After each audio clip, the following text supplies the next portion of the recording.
Good evening, everyone. Welcome to this meeting of the Plans Committee on Thursday, the 19th of February 2026 for Charnwood Borough Council. Please could I ask everyone present to turn off your mobile phones or switch them to silent. May I remind all of those present that this meeting is being live streamed to the Council's YouTube channel and that by attending the meetings you are giving your consent to being filmed.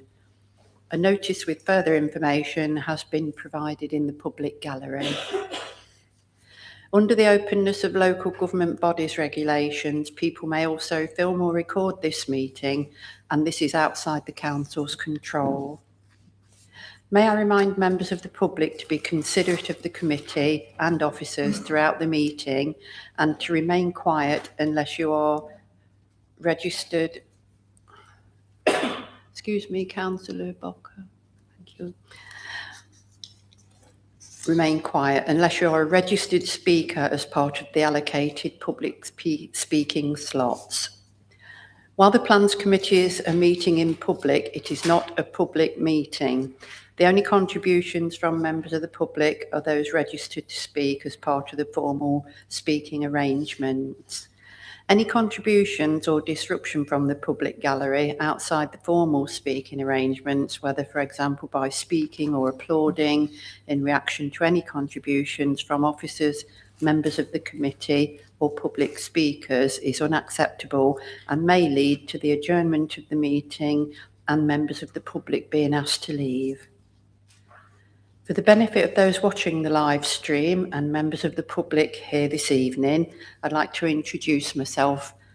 I'm Councillor Lenny and Chair of the Plans Committee, and the other members joining us on the Plans Committee this evening are Councillor Corey Losley, who's the Vice Chair, Councillor Boker, Councillor Fryer, Councillor Good, Councillor Hadji Nicolau, Councillor Infield, Councillor O'Neill, Councillor Seaton, Councillor Smidovics and Councillor Taylor-Durham.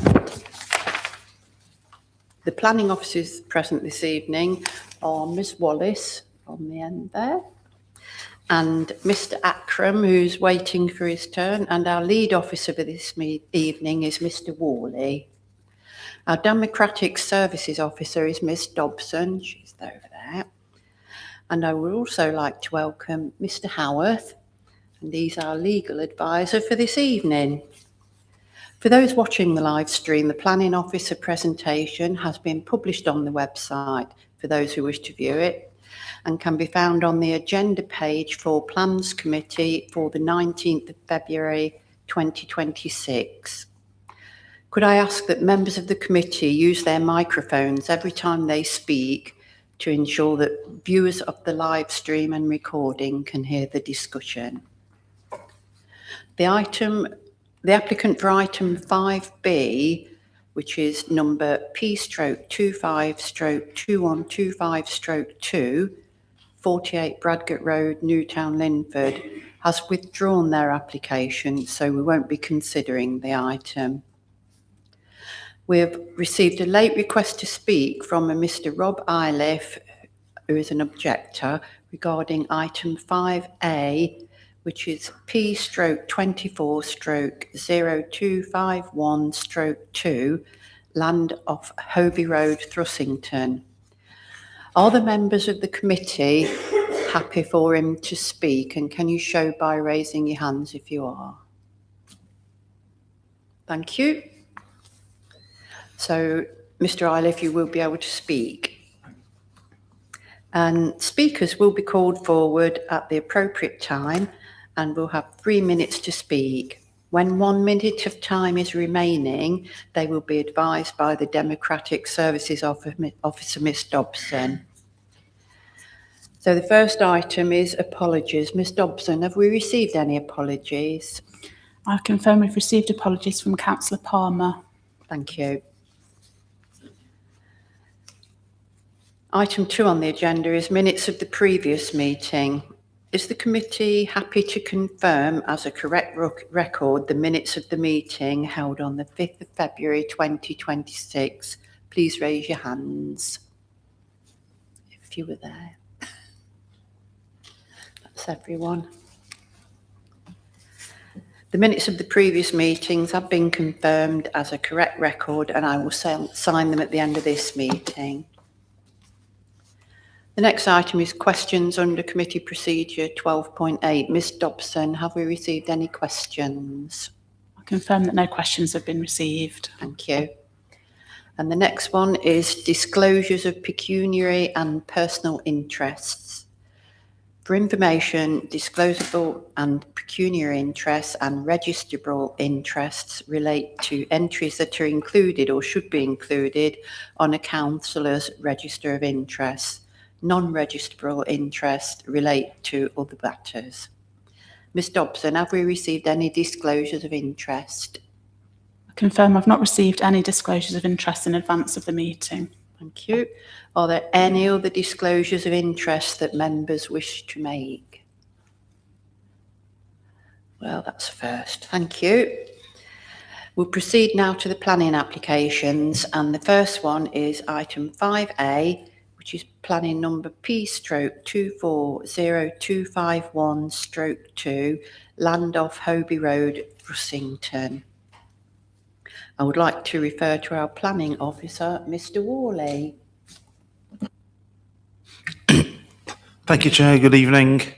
Before I dive in, I'm going to dwell on this very first title slide, and you might have spotted the bold underlined words there, because unusually for us, this application offers a little bit more than we're used to, because it's outline, but it brings with it access, not so rare, but also the site layout.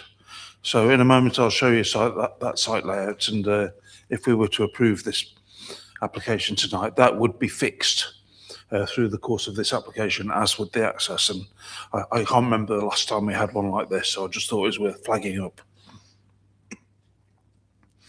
So the site's on the edge of Hobie. Number of us visited it this afternoon.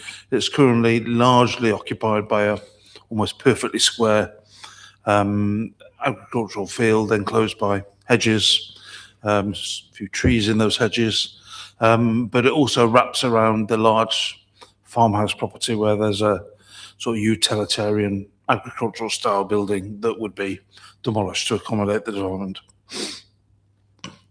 This is the layout I was referring to, and as I say, would be fixed if this application is successful. So as you can see there, a wide variety of house sizes and types, and irregular lines, quite a mix, all focused around a central core containing sort of village square, really village green, but that would be usable with play area and seating and so on. And also a pond that would double up as being the drainage, part of the drainage system for the scheme. But together they bring, quite a feature in the middle of the scheme. The access, as you can see there, is by a traditional T junction formed onto Hobie Road, pretty much exactly where we parked, funnily enough, for those that were with us today. And I'll show you a diagram in a moment that shows how the footpaths leading from the village will be extended to this development so that people have free walkable access to the village. The primary school is this side of the village before you get to its true centre, so it would join all that together. So again, fairly unusually, this layout has received quite a ringing endorsement from our urban design team, which is nice to hear. And not something that happens all too often. So we're very confident that the layout is making the grade, and we're not really being asked to compromise on that like we quite often are on these occasions.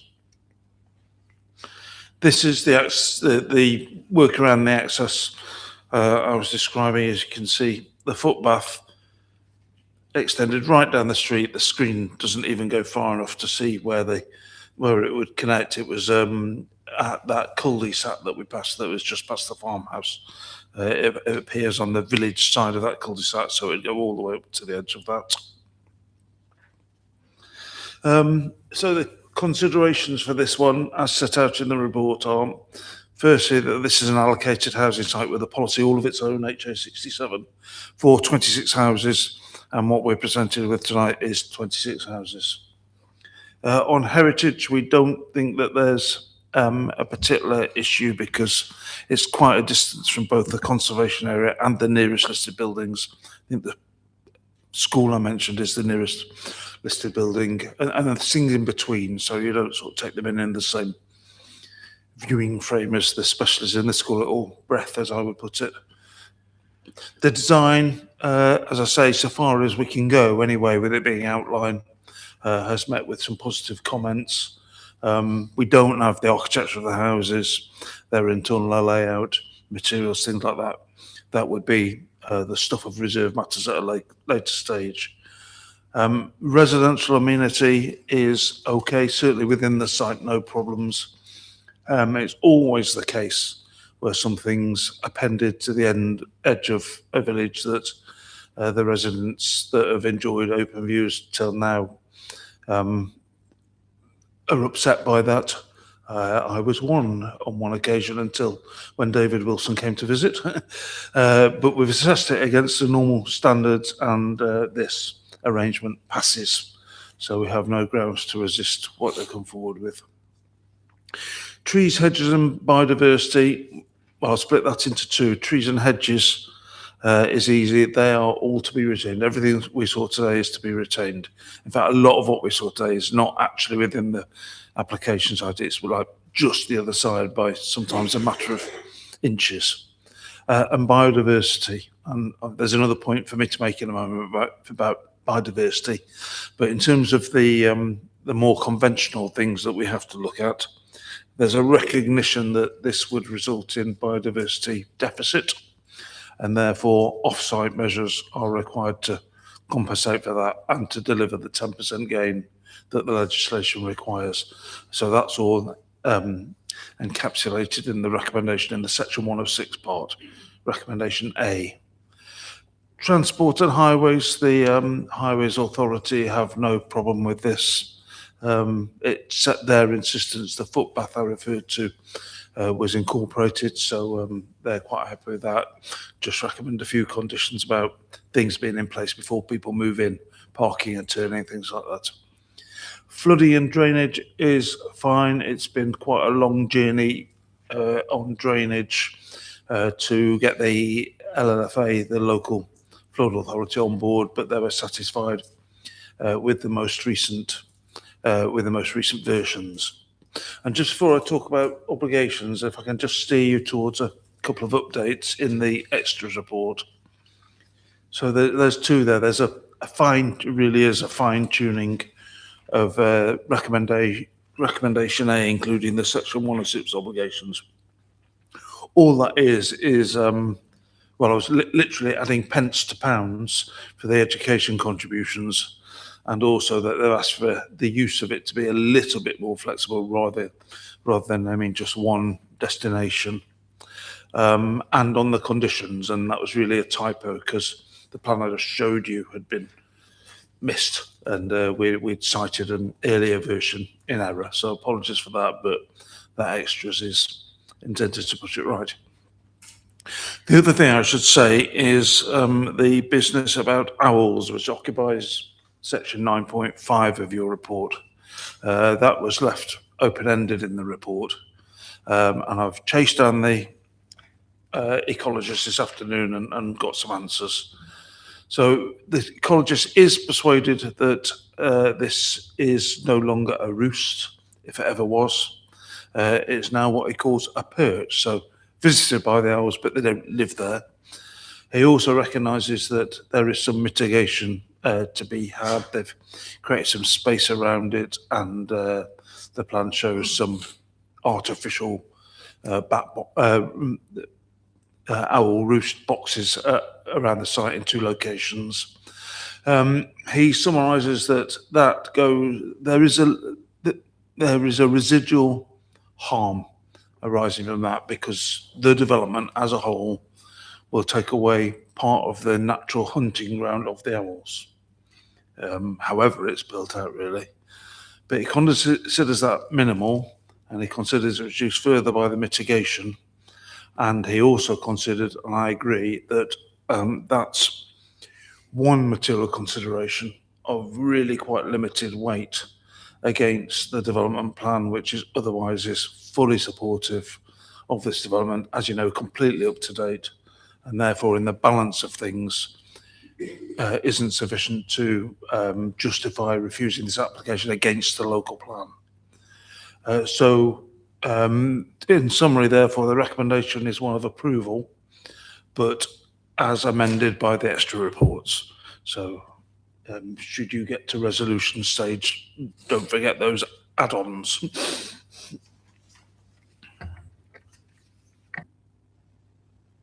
Thank you, Mr. Worley. I'd like to now introduce our speakers, and the first one is Mr. Rob Iliff, who is an objector.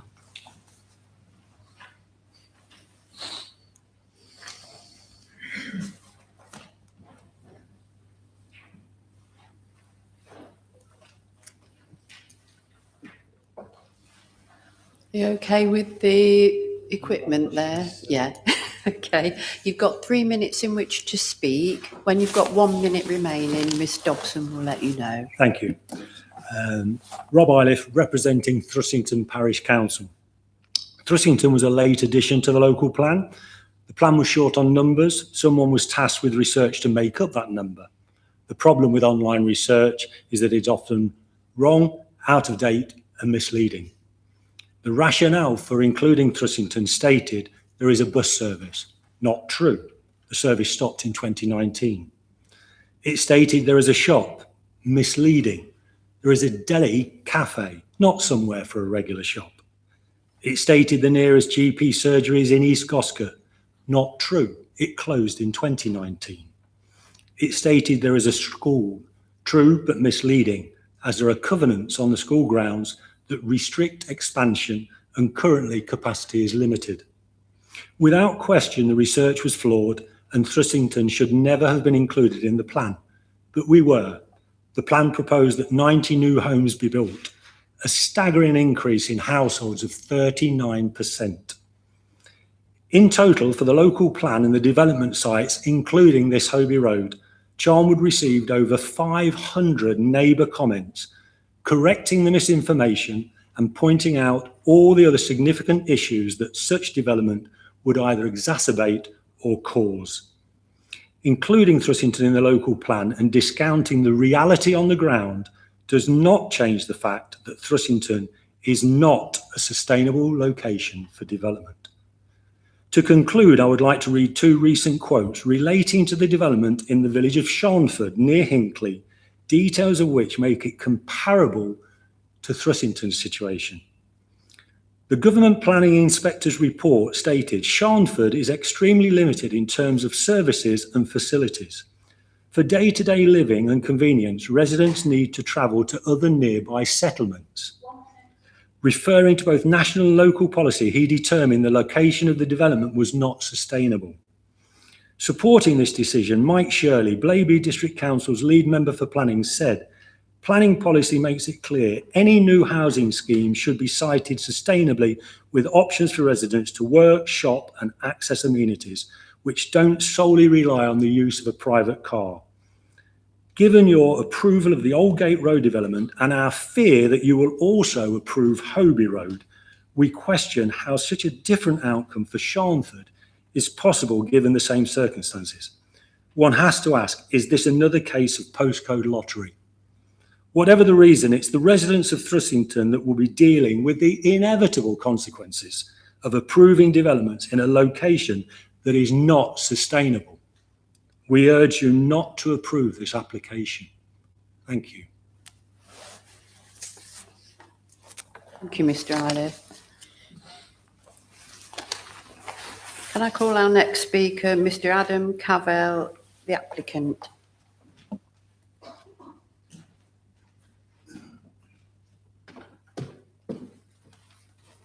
Microphone's already on, so Thank you. you've got 3 minutes in which to speak. When there's 1 minute remaining, Ms Dobson will let you know. Thank you. And many thanks to the committee members for this chance to speak in relation to the application today. By way of background, we are a locally based developer specialising in high quality schemes using local labour force. The proposed housing site is identified within the recently adopted Charnwood Local Plan as an allocated housing site, which should carry maximum weight when considering this application. The application proposes the same number of dwellings identified within the local plan as being suitable for this housing allocation.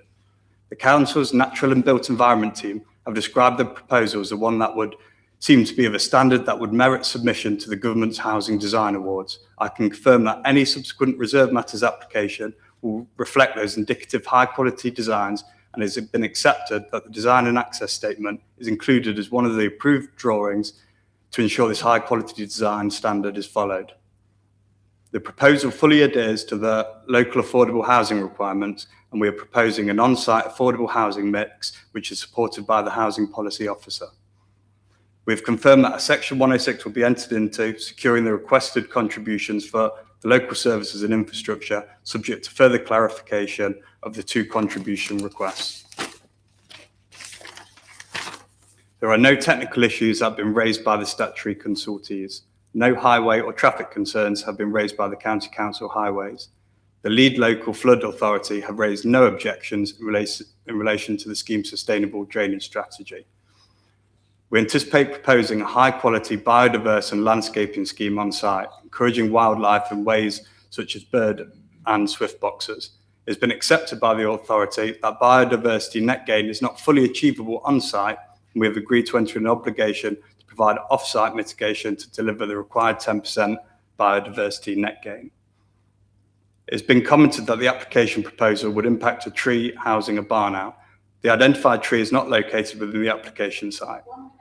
Surveys have been made by a barn owl specialist from the period of February 23 to January 26. On each occasion that the tree has been surveyed, it showed no sign of owl presence, and that any locally spotted owls are not roosting within the tree nor on the application site. Notwithstanding this, a mitigation strategy has been put forward to install owl boxes within the site to enhance any roosting potential by local owls. The planning case officers confirm that this application is in accordance with all relevant policies of the development plans and the MPPF, and therefore we would welcome the committee to therefore support what we would hope to be an award-winning development. Thank you. Thank you. Our next speaker is Ward Councillor, Councillor Woodward, who called this application in.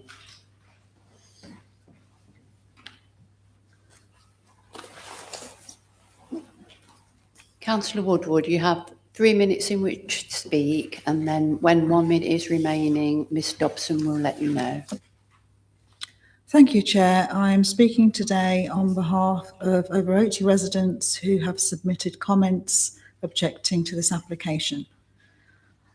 My representation focuses on the principle of development at this site and biodiversity.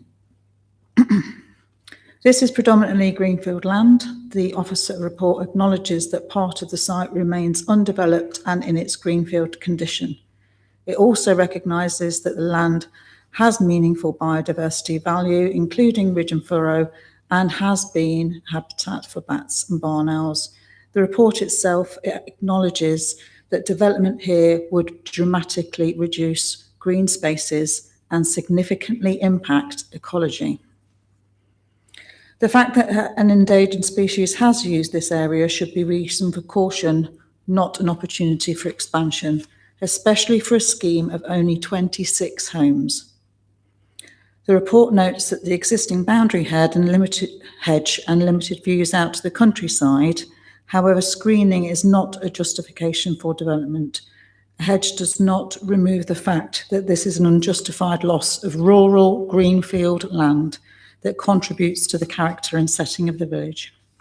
Only last month, the committee approved 64 homes on the opposite edge of Thrussington.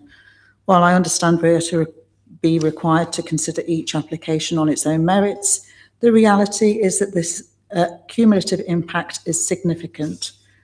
As Rob mentioned, Thrussington is a village of around 250 homes and increases the settlement by roughly 40%. This is an extraordinary and disproportionate change for a village defined by its historic and rural character.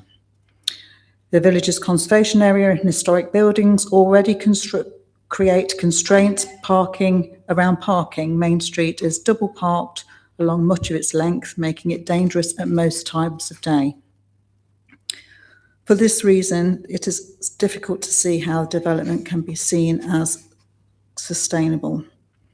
Residents have reported to me directly they have concerns about school-related traffic on Hobie Road now, despite the school being walkable for most homes in the village.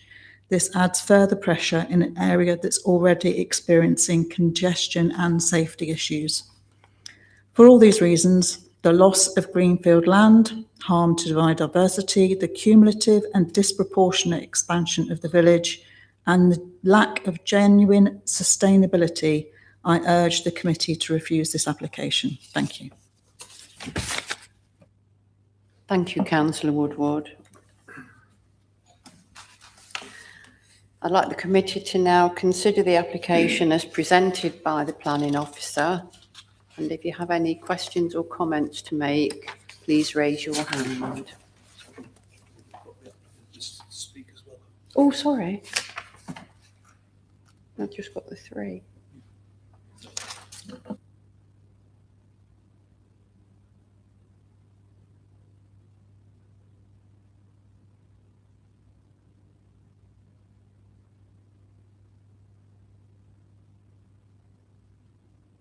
Councillor Seaton. Just like some clarification, obviously one of the speakers was telling us about the inaccuracies in the presentation and the information, i.e. the primary school, the bus services, and I think there was a third as well, the GP. So Shops. could you, and shops, that's it, 4. Have you got comments on that, please? Yeah, thank you, Chair. Yeah, I was going to pick up the threads about the whole sustainability issue and the local plan, to be honest, anyway. So you've taken me straight there.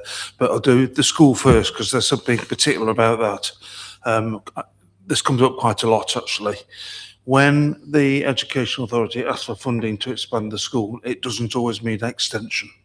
It can sometimes mean reconfiguring the internals one way or another, turning office space into classroom, whatever, in order to get the extra capacity that they need. So we don't need to automatically just think this means great big extension. In this case, we talk about 5 or 6 kids, by the way. So again, we're not talking about a new wing or anything like that. On the sustainability issues, the whole package, really, all the things that were mentioned come together to form sustainability credentials. I don't think anyone would agree that Thrussington's the most sustainable place in the borough, and it's not the least either. But we're 5 weeks to the day outside a local plan examination where huge amounts of scrutiny were applied to how we chose the locations for our housing sites. Exactly on this point. Are they sustainable? Are they sustainable enough? Are we making the right choices? And just 5 weeks ago, and then followed up 4 weeks ago by our endorsement, those findings, it was found to be, Thrussington was found to be sustainable enough for this amount of housing. It's not, we're not talking about attracting 1,000 like Thurmaston, you know, we're talking about this and the other site that's referred to and nothing more. It's proportionate in that respect. So I would, and Mr. Howarth might comment if he needs to, I would suggest it's not really our role to re-examine the examination. If that's not too many use of the word exam. We are where we are. And quite frankly, whether Mr. Iliff was right or whether he wasn't, this site is in the plan now. How it got there rather recedes into the background because planning law is, I know you lectured on this all the time, planning law tells us we have to follow the local plan unless there's material considerations to depart from it. And this is you couldn't be more up-to-date local plan and embedded within it is this sustainability debate that gave rise to this site allocation, HA67.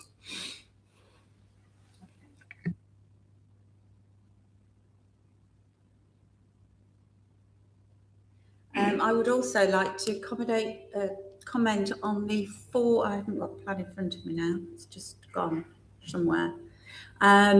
You've got 2 units 23 to 26, and the parking is, sorry, could you get the plan up on here for me, please?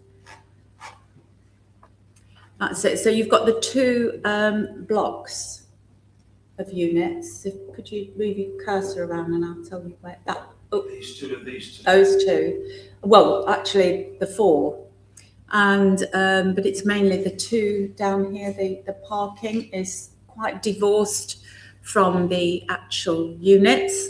And I wondered why that was. Because I know that people have a tendency to park outside their accommodation, not off to one side. And you've not got a shortage of space in that whole development. I just wondered, well, it's irrelevant, I suppose. I wondered why it wasn't, the parking wasn't planned at the front of the development or individually, like the other units have got parking to each unit. Is it because they are flats? Are they half houses, or what else? I've looked on the plans and I can't see the actual internal layouts of those 4 large units, which are 8 altogether. Mr. Worley. Yeah, thanks again.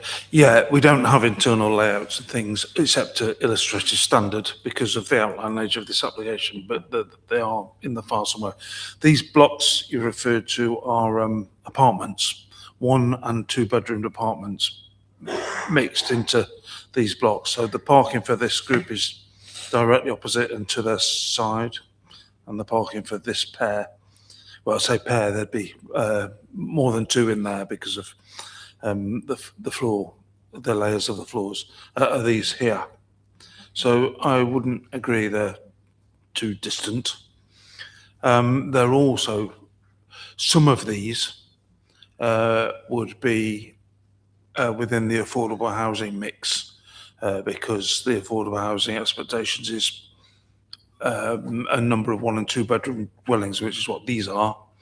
And you'll know from many other cases, this sort of communal short rows of open parking tends to come hand in hand with affordable housing because they're not blessed with garages and things like that, rightly or wrongly. So that's the explanation behind the layout, as far as I understand, and hopefully a little bit of insight into what's going on in these blocks.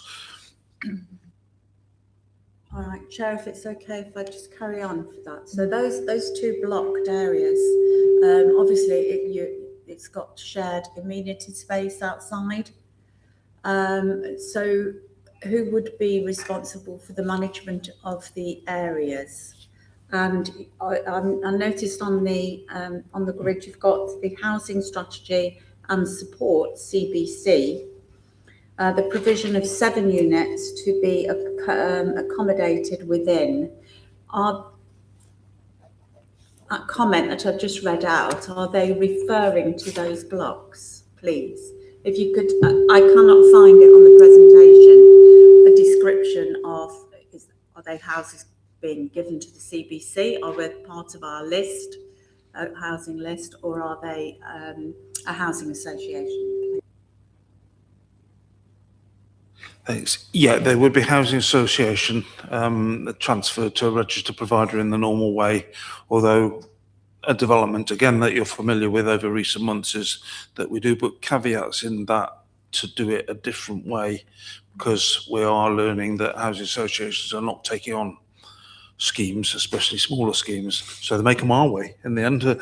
But Housing Association, first and foremost, yeah, it does take a lot of cross-reference through the documents. But if you add all that up, you can calculate that it is within these blocks that you find the 1 and 2 bedroom units, as well as some of these smaller houses. And it's also within these blocks and those houses that the affordable housing officers' required mix would be derived. So probably maybe, I don't know, couple here, and 3 of those. Don't quote me on the numbers, please, but you get the idea. The other thing you asked about was a share of the garden area. I don't know the answer to that question, but I would speculate that it would reside with the eventual occupants, regardless of tenure. I'm not happy. I wouldn't be happy with that if they're not divided, they're not petitioned. So who's going to be responsible for what area? The other units that they are divided, you can see who's responsible for what there, the curtilage. Obviously, there's going to be no curtilage on those, and having that sort of experience of that sort of accommodation in my area, I realise how one person's idea of gardening compared to the next door neighbour's idea of gardening or maintaining their particular patch of land varies drastically. And I'm surprised there's no sort of management on those two separate blocks. I know what I'm concerned about is the layout is the layout, and we can't come back to alter that afterwards. So there's really a lot of unanswered questions that I would like answers to, as in the amenity space around it, because it's not divided, it's not portioned up, that this belongs to unit 19, this belongs to unit 18, etc. and so on. So I'm personally not happy with that. Mr. Worley. Thank you. If it would be of assistance to the committee, I agree. I don't think these points are answered anywhere, so I'm not going to try and fill the gap with my own imagination. So if it would be of assistance to the committee, I don't think there'd be anything wrong at all with imposing a further condition that requires the details of the topic you've just raised, Councillor Seaton, to be submitted to and agreed with ourselves in much the same way as we do with like communal open space on estates like this. So how's it going to be maintained and who's responsible for it? Okay, would you be able to put that condition together, and then what decision I'd like that to be added onto the conditions? Thank you. Mr. Worley, will this not proceed to a reserved matters application? Because there's quite a lot of gaps, isn't there? It will indeed, and this is where this application's slightly different in that it leaves rather fewer gaps than we're used to. But Councillor Seaton identified one, and I think we can plug that particular gap with the condition that I suggested. So can you confirm this will be going to reserved matters because we need it, don't we? Yeah, as certain as night follows day, because it's a requirement of the law to get to the next stage. And we are at this stage able to dictate to those reserved matters what they must, what their minimum requirements must be. So therefore, Chair, sorry, if I can just say my understanding then is unless we put something in motion now, even though it's going to reserved matters, that particular topic won't be discussed in reserved matters because we'll have passed it. So it needs to be discussed and put in now rather than later. I think the problem is that normally outline planning is for access and permission to build, basically. But there are some questions I want answering as well, and I think that reserved matters is the way to go. And I'm assuming if we're going to permit in outline that reserve matters will be sorted out in full.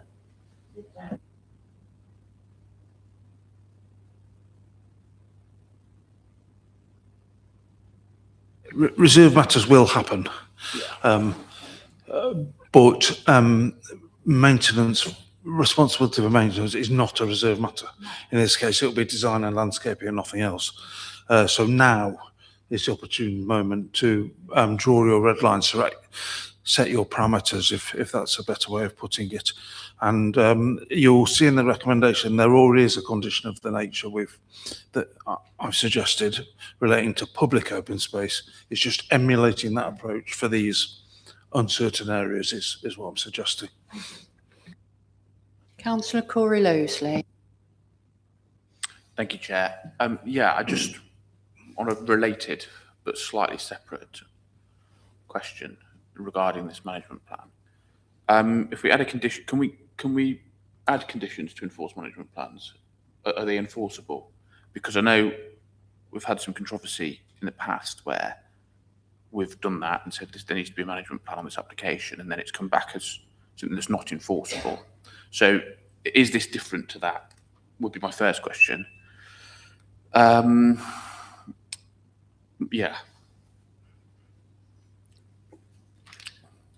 Mr. Worley. Yeah, the enforceability is almost always down to the words that we choose to craft it correctly. So if you are willing to, if you do go down this approach, if you're willing to delegate that to me and colleagues, we will do the necessary to make sure it's enforceable. Mr. Howarth.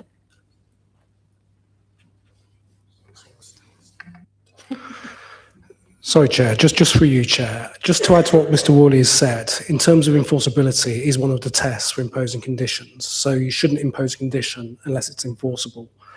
I'm sure the officers can come up with a form of words that would be enforceable.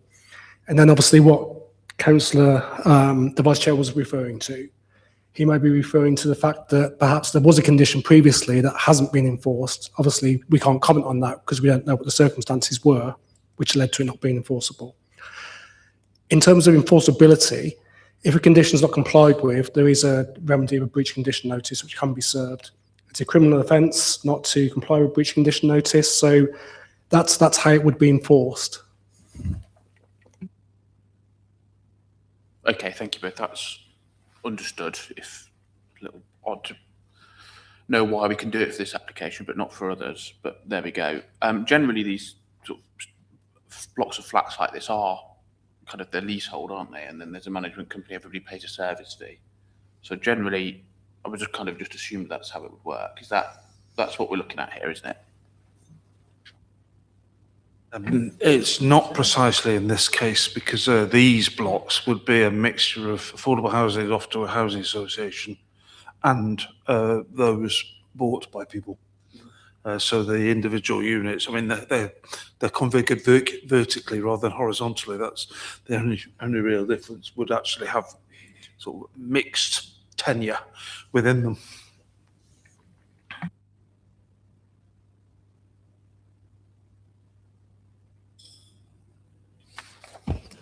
Can I just have clarification where those 7 units are going to be? Is it just in those 4 blocks, the 7 affordable and shared ownership in that block? And also there is a bus pass. If there's no bus, where are they supposed to take the bus to? How are they supposed to use the bus pass at all? Mr. Worley.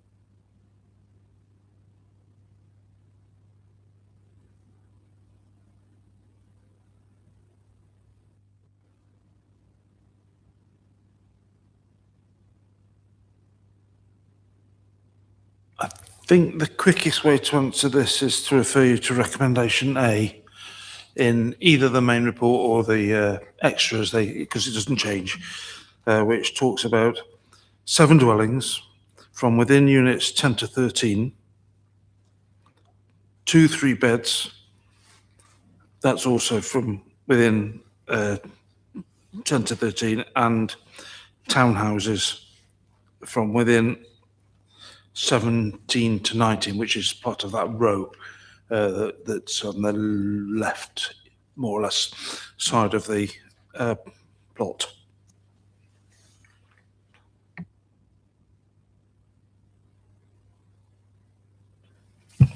I can't see the numbers, I'm afraid. So there's 17 to 19, I can't see the numbers on there. So those seven properties are going to be in those top two and the bottom two. I was just checking that they're not all lumped together, that was all. Thanks, Chair. Can I just check I got the last bit of your question right there, that they're not all together, did you say? Yeah, I was just checking that they're at the top and at the bottom, so there is like a divide between the two. It's not like a swathe. Yeah, so it's talking about 2 from within this block, 2 from within this block, and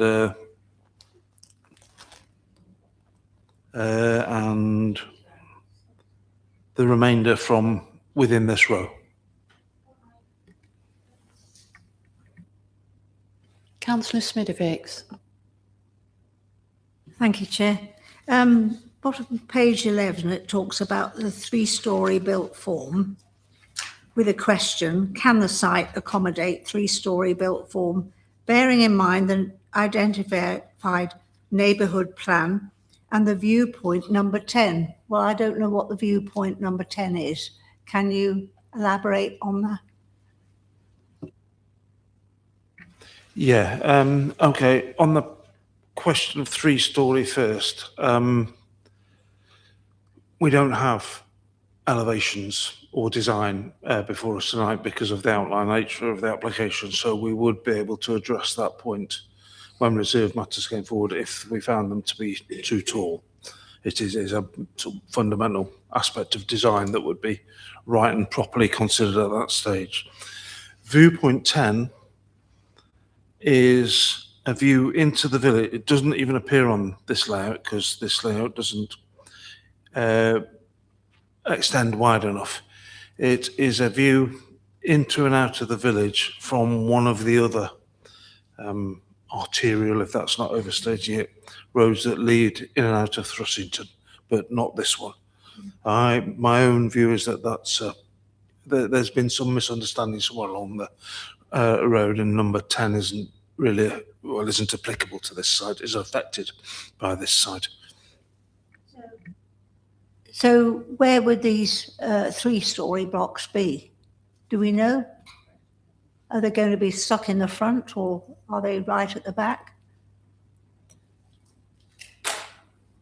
I can't remember entirely the illustrative plans that we had, but I think some of these larger units would have 3-storey components, whether it's within gable ends and dormers and things like that, or whether it's bona fide 3 stories.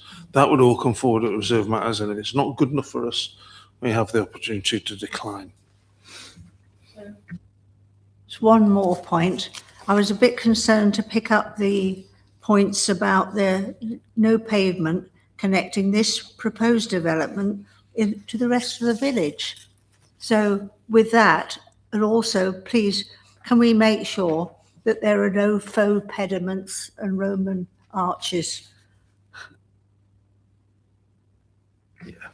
So that's this diagram that I showed earlier, which shows a new pavement. That's expressed, Councillor Smidovic, what you just said is expressed in the present tense. There is no pavement. We saw it. There is no pavement. But this plan shows that there will be. And it links, as you can see, by the black line. The black line is the pavement. So it's proposing to link, or as far as it needs, in reality, it just extends off the end of the screen here to connect the site to the existing pavement network in the village. Councillor Infield. Thank you, Chair. I want to come back to the issue of sustainability.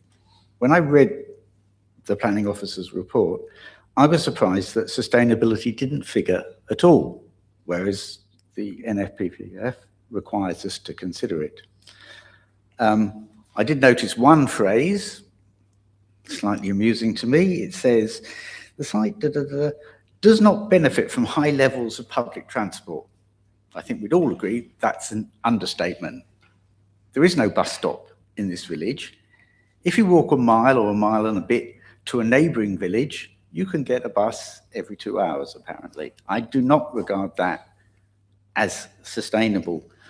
So I was unhappy, especially as someone critical of our area plan, that simply by being in the area plan defines it as being sustainable.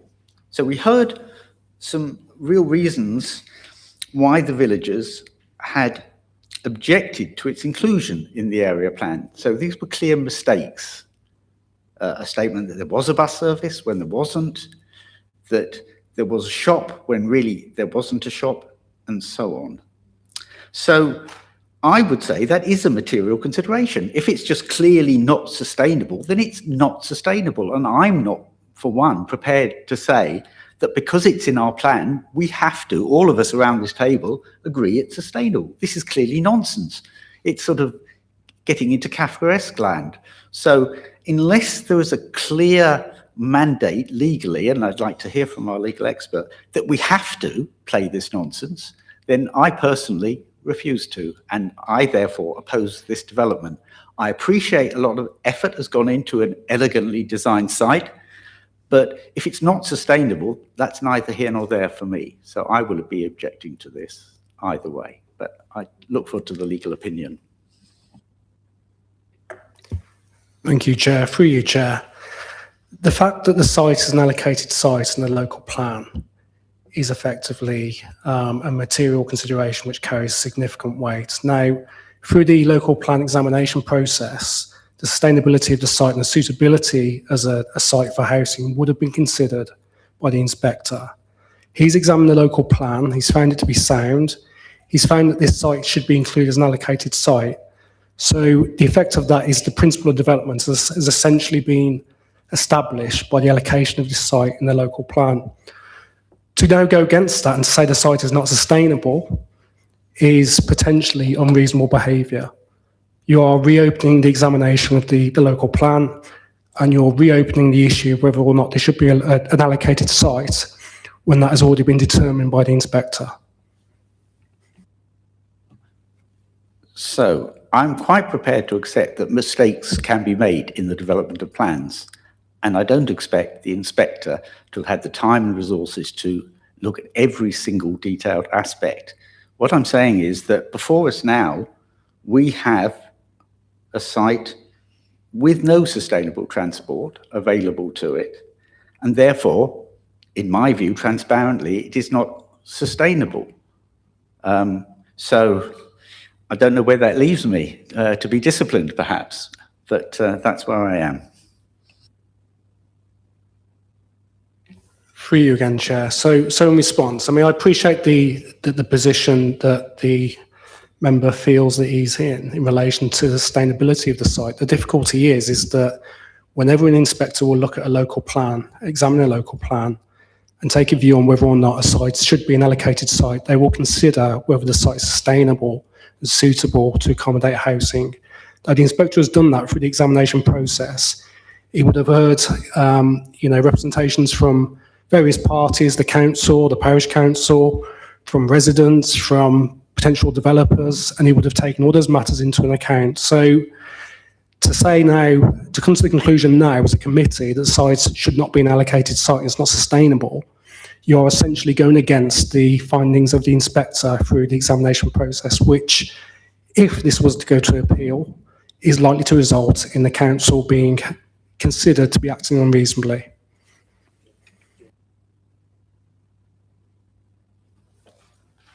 May I make a points that actually take that even further, which is we'll be going against ourselves, because this examination the legal advisor is talking about was endorsed by ourselves in the adoption of the local plan one month ago today, as it happens. So not only have we been dealt with those cards, but we've welcomed them and taken them on board. So we would be contradicting a decision just 4 weeks ago.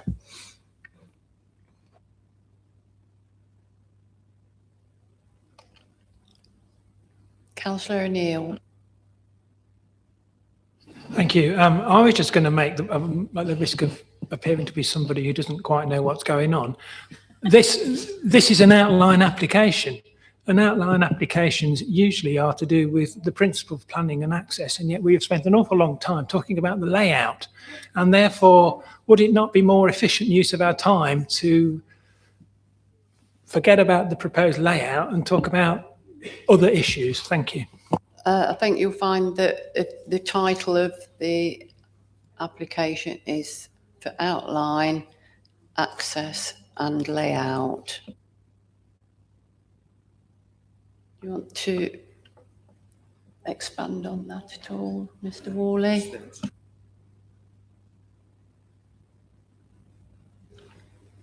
Councillor Good.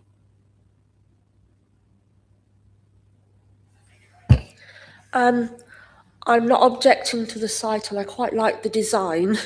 So I'm not saying that the site or the design is an issue for me. It's just the bus passes that I have an issue with the fact they're not being a bus. It's just that one condition that I have an issue with. The highways have said the bus pass should be there. Is there anything that could be there instead of a bus pass which would make transport, or is that just it because that's what highways have said?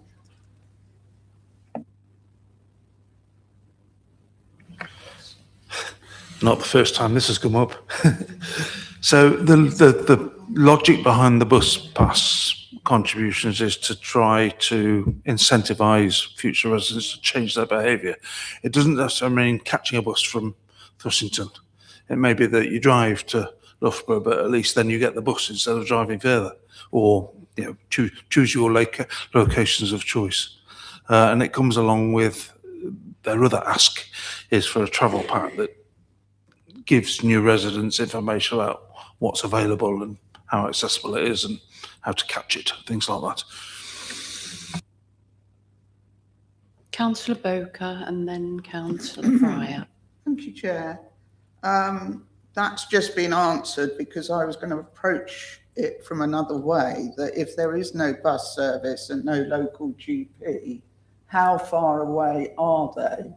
And can that be included some way in the 106 agreement, i.e.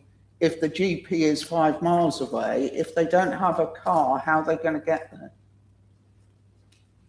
Mr. Worley.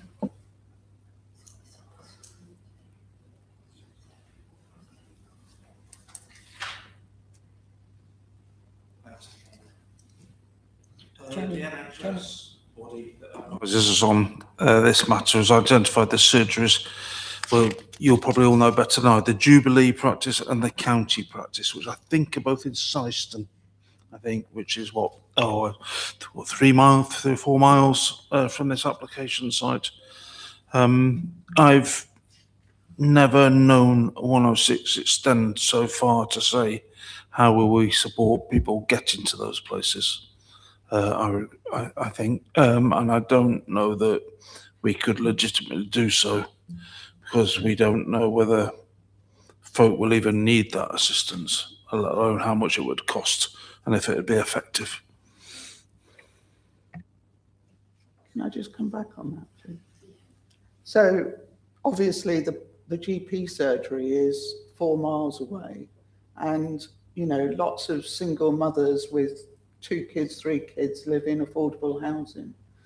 And I just don't understand, even though this is an allocated site, how can you pass a housing development with a lot of affordable housing on it without considering how it is going to be sustainable? Because effectively, and I think I said this at the last Plans Committee, you're isolating people out in the countryside who don't have the facilities to get to the services that they need to use, and that includes the shops, etc., which again are not in the village.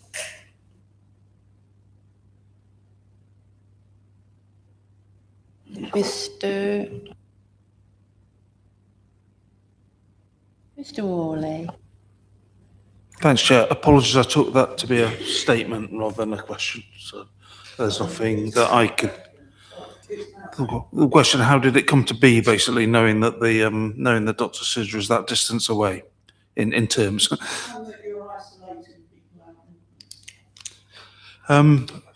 Okay, firstly, I don't think we should fall into the trap of stereotyping that people in affordable houses don't have cars and don't have friends. There are also schemes such as community transport. What I don't know is whether transport to surgery is subsidised in any way if you're in need. So the package overall. I also don't know whether this particular point was made to the local plan examination that we've spoken about earlier. But in the generality, Mr. Howard said, the sustainability credentials of this location was deemed to be adequate. No one's trying to say it's perfect, but adequate. Councillor Fryer.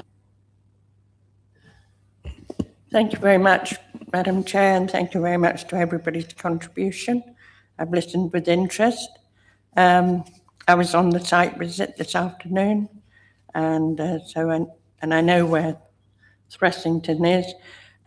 Regarding the bus passes, packages and everything, this has been coming up at every application I know of for the past 8 years. And I've passed in my own village, which is a huge village of 6,000 people. We have a bus service, but it only goes to Quorn and Loughborough. It does not go to Leicester. So, you know, there are ways around. One also, I think, hopes that with correct applications and development, somewhere along the line, 4, 5, 6 years down the line, there may well be a bus service. We can't presume that nobody's going to take it. And there are other forms of assisted travel that you can phone up for and everything. Anyway, that's all said. I've listened to everything. I'm sure the developers have listened to the comments that have been made. Therefore, I would like to propose we accept officer's recommendation with the addition of the condition as mentioned by Councillor Seaton, and that is my proposal. Thank you, Councillor Fryer. Has anyone else got any comments? Oh. Sorry, Chair, just through you. Sorry, Councillor Fryer. So just to confirm your proposal, it's in accordance with the recommendation and the additional condition in relation to securing management of those private areas that Councillor Seaton requested, and also the amendment, the extras report as well. Yeah. Okay, thank you. Are there any other comments before I have a go? Yeah, going back to the layout plan, I was concerned when we went on the site visit today that the field sort of slopes downwards towards the road, particularly in the lower corner, which is, I think it's north in real life, but it looks like it's south in this one. Whoever's down in that corner in the nice big house is going to have a pile of water flowing off from the site. And also all of the people who live in the smaller housing have got to walk all the way around the site to get to the footpath to get into the village. So I don't consider the layout is particularly good.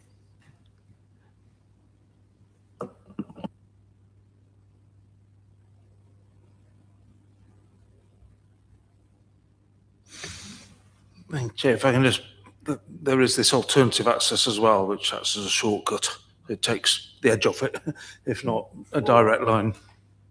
So where does that come from in relation to these smaller houses at the pick it up from left-hand side? You'd pick it up from the central open space, a route, maybe something like this, which takes off just that extra little rectangle of distance.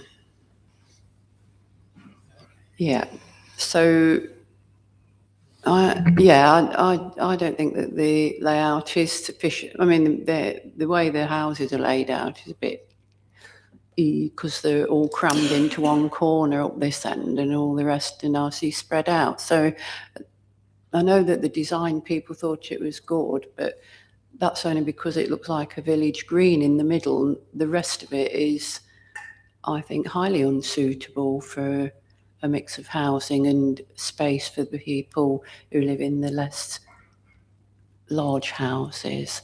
But the suds that bothered me as soon as we arrived at the site today, and I don't think that's that pond on its own in the middle, if that is a suds area, is going to alleviate any runoff at all into the homes and grounds that are nearer to the road.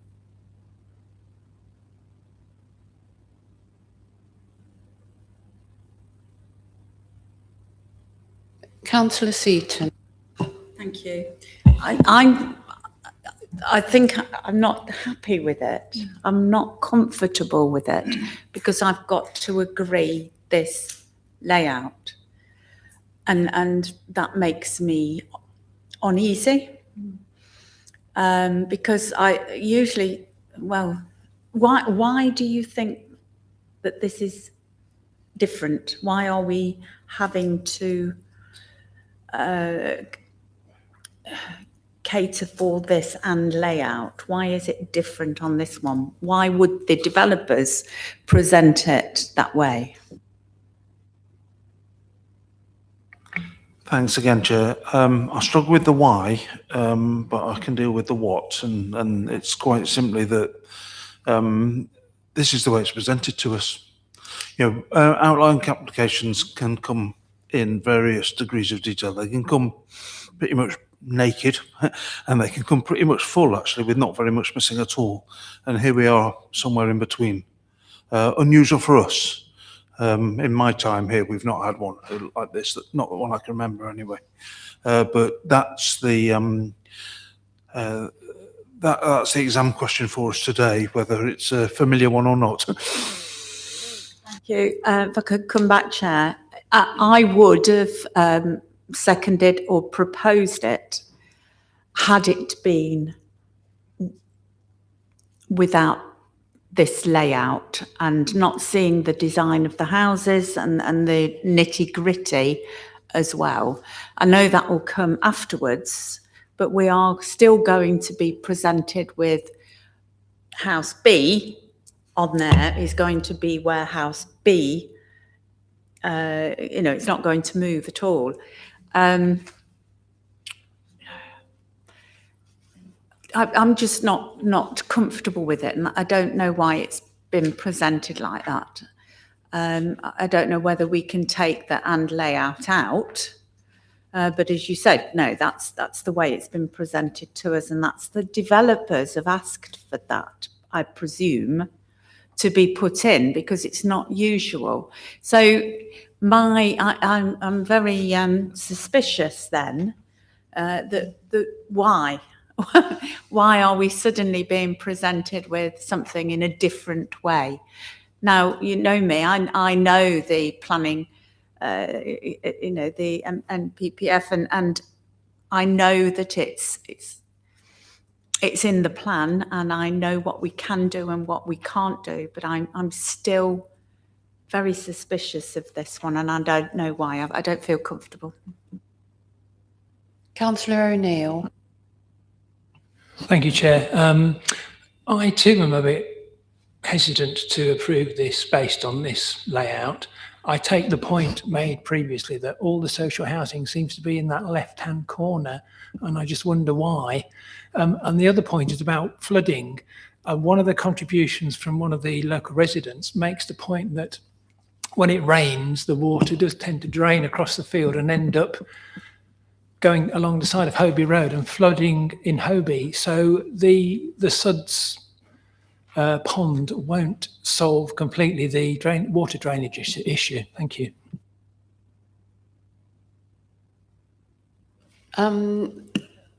Given that the layouts in question by some of the members of the committee, are we able to propose outline, application and access, or have we got to decide on exactly what the title of the proposal is? Yeah, indeed, the latter, Chair. The layout is part of the quiz question tonight, and you're asked to adjudicate upon it. Councillor Seat. Our hands are tied, completely tied, because if we, I'll let Councillor Boker speak in a minute, but if we reject this application, we've got to come up with a reason why. And to be honest, I cannot think of a reason why that we would turn this down, except Brenda feels a little bit uneasy. And I don't think that's a planning consideration that anybody would be happy about. Until somebody said about the footpath, I think that is quite a big concern as well, that somebody has got to cut through near the Suds. So we're talking about children walking to school that have got to cut through near the Suds. There doesn't seem to be a proper footpath there either, which is unusual actually, because that usually is woven in with any developments. But as I say, if we are rejecting this, we have got to come up with a reason why, with a suitable and a strong reason why, and there isn't one, as far as I can see. Chair. Councillor Boker. Sorry, sorry to prolong this, but is there any way we can defer a decision on this until we are satisfied with the problems of the layout? So to come back to another meeting with some better info and taking on board our concerns about the layout. Mr. Worley. It is within your gift to do so. I would, if we were to follow that path, I would like it to be really clear what we're asking of the applicant and invite them to make changes. They may say no. The other side to that is, you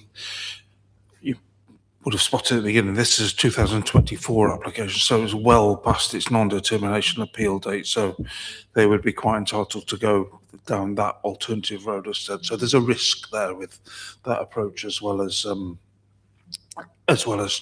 trying to have a dialogue. Councillor Corey-Losley. Thank you, Chair. So there's been loads of discussion on this, hasn't there? And we've talked about two things. We've talked about the layout, we've talked about buses or sustainability. In terms of the layout, it doesn't bother me, to be honest. We've seen, in terms of concentration of the smaller and the more affordable housing, we've seen worse, most definitely. And I'm happy that it's being provided. I think the housing mix that we've been given in part of this report is good. And we often see housing mixes that are not always quite what we'd hope. So on that basis, they are a little concentrated. It's not the worst, but we are getting some affordable housing here. In regard to sustainability, I do have some sympathy for the no bus argument, and putting bus passes in an area where there aren't buses is crackers. That said, I think we should be careful not to suggest that the countryside is not a place where people in affordable housing belong. I don't think anyone would suggest that that is the case. So I would be happy to second Councillor Fry's proposal. But first, we're just going to ask a question. If and when we do that, reserve matters, could we, that next round of planning decision, can we go back to the county and can we say, we have passed this application because it's in the local plan and there's no material consideration not to, but members were very, very concerned about the lack of sustainable transport. It's funny, I looked it up, there's lots of little villages around Thrussington, they've all got a bus except Thrussington, which is pretty odd. So can we ask them to look at that and say, we're going to have another 26 houses here. If there's 4 people per household, maybe a little much, but that could be 100 people, right? So perhaps that would be deserving of a subsidy to reroute one of the nearby bus services next time we're doing that. So is it possible for us to go back to highways before the reserve matters and ask that? Is that a possibility? And can we put that as part of our resolution? Quick answer, in my opinion, is yes.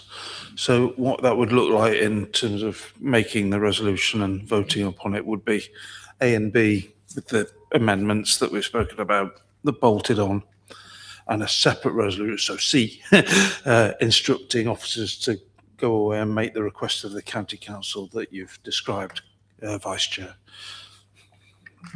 Okay, thank you, Mr. Worley. Well, with that in mind, if Councillor Fryer would be happy to add that to her proposal, then I would be happy to second it. Councillor Good.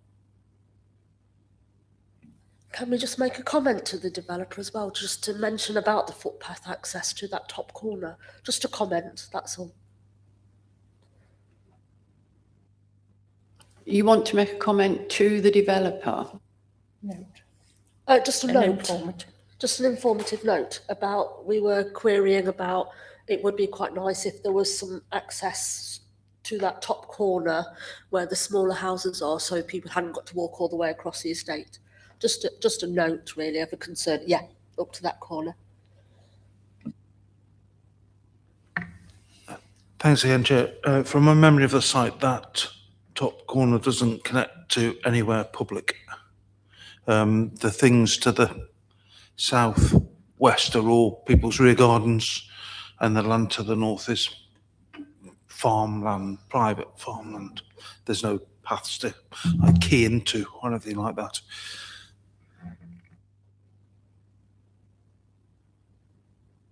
If there are no more comments, we've had a proposal from Councillor Fryer to go with officer's recommendation and the, what was the other thing? I've lost my thread now.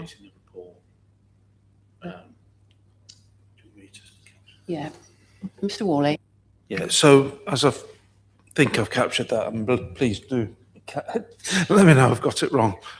So it's a resolution to follow the officer recommendation, including the changes brought by extras, plus the extra condition about managing the shared garden space of those 4 blocks, those 2 pairs of blocks, plus a separate instruction to officers to approach the county council to ask them to consider whether the growth of Thrussington merits the subsidisation of a bus route.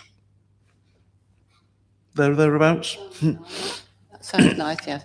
So all of those say things, as well, because I'm sorry, Chair, because we're working from the wrong intelligence here. It does clearly say from that there is a bus service in the writing up that we've got, and there isn't one. So that comment to the county council could also include the fact that we have got outdated intelligence on bus service here. Yes.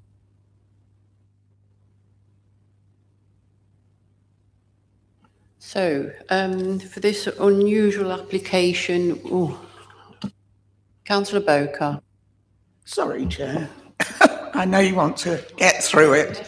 I think we have to be very careful with the wording on the bus service, because it could be added to an existing bus service.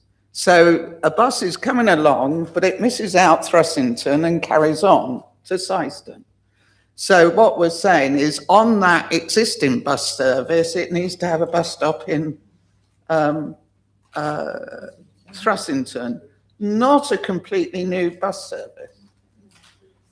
Is that clear? I don't believe we're allowed to tell the county council where the buses are going to go, but Mr. Worley, would you mind?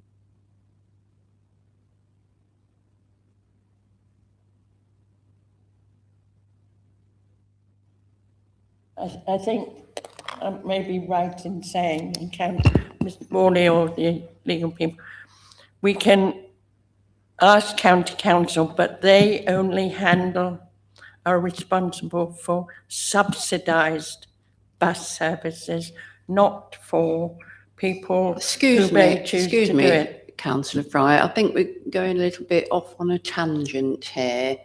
Mr. Worley, can you clarify? Are we allowed to make a condition to contact the county council about buses? Not a condition or part of the 106, but quite apart from that, additional to that, you can instruct us to make that approach. Okay, I feel like we've been led up the garden path a bit. So all those in favour of this outline application with access and with layout? 1, 2, 3, 4, 5. That's 5 in favour. All those against?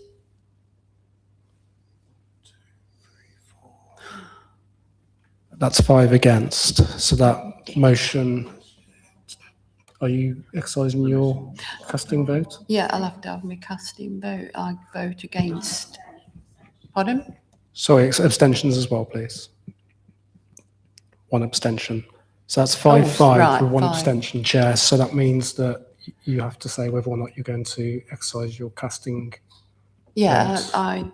I don't accept the proposed application in the format which we've received.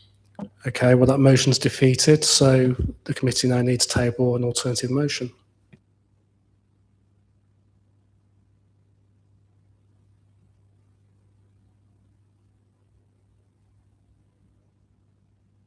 We've finished that application now. Oh, have we not? Sorry, Chair, no. The committee now needs to table an alternative motion. You've just voted on a motion to whether or not to grant the application. That's now fallen because it was defeated. Right. So now you need to table an alternative motion in relation to how to determine this application, so that it may be that you table a motion to refuse the application or to defer it for very clear reasons. I would like to propose that we defer the application for all the reasons that we've given in our meeting tonight about the layout, the footpath, the SUDs, the lack of a bus service, if we're going to approach the Leicestershire County Council anyway. And that those are reasons I think on their own are advisable for deferring the decision. Sorry, Chair, are you talking about refusal or are you talking about deferring? Deferring. Well, you would only usually defer an application where you need additional information to enable you to make a decision, and you would need to set out clearly what that information is. We've got reserved matters to go on it, so can we not include it then?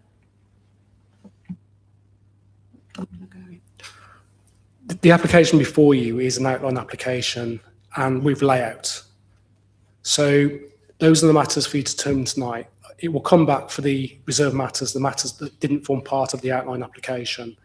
Now, if you're minded to defer the application tonight, you need to set out clearly what your reasons for that deferral are. And you would only usually defer an application where you're missing a piece of information that would enable you to determine the application. So it could be that, for example, there's a missing piece of information from highways. They've overlooked a matter, or they're missing a matter, or they haven't actually covered a particular matter that you're concerned about.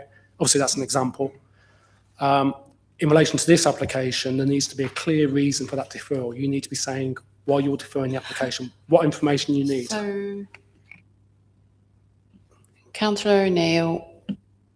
Thank you, Chair. I would suggest that one of the reasons that we could give for deferring it was the fact that we haven't got enough information to do with the boundaries between the properties on the left-hand side, and that perhaps the developer needs to come back with that additional information in order for us to make a fully informed opinion. Thank you.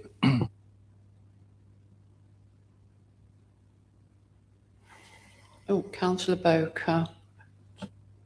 As well as Councillor O'Neill's, I think that more information needs to be ascertained about exactly how residents will get to their nearest GP, which is Syston.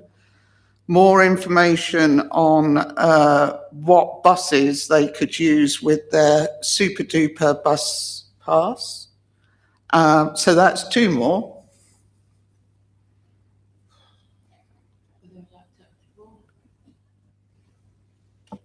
We're only asking for a deferment for more information.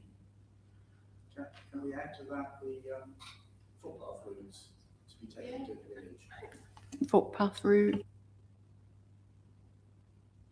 There's enough from, I mean, all you got to do is look at the recording for all the reasons why we're not satisfied with this layout. I mean, it's all recorded.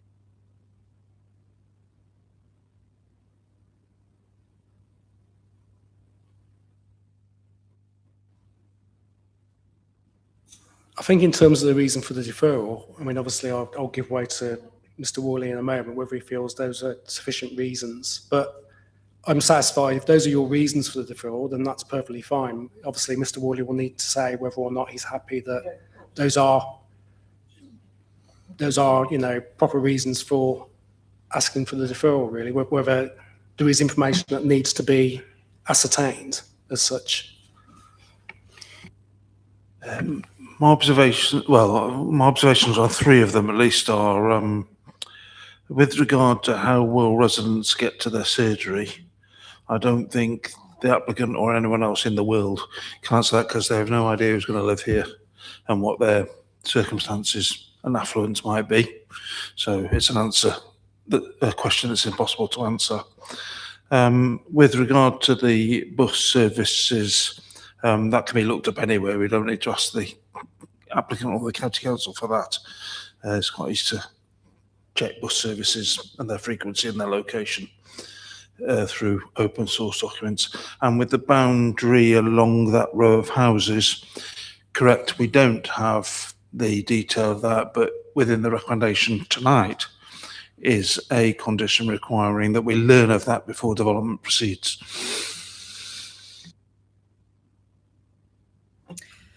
Chair, can I said earlier on, and it's me that's messed this up because I've abstained, and I haven't voted against it because I knew I hadn't got a reason to vote against it. So therefore, I'm prepared to change my vote. So would does it have to be presented again? Because I know that we're not going to have suitable reasons. There's quite a few villages that haven't got a local surgery and can't get to it. The library 106 money will be East Goscott, which is nearer than Syston. Okay, there's not a doctor's surgery. So we've been told by a local resident, which I don't doubt. But once you've got to East Goscott, you're on Melton Road where the buses are anyway. So I know that we could not come up with a suitable reason not to allow this development to happen. So what do we do in this circumstance? So through you again, Chair. So I think the first point is that the planning officer has stated he doesn't feel that the reasons of deferral are proper reasons. So I think in terms of a motion to defer the matter, I think that probably wouldn't be justified. So what committee members now need to do is the first step now would be to table an alternative motion.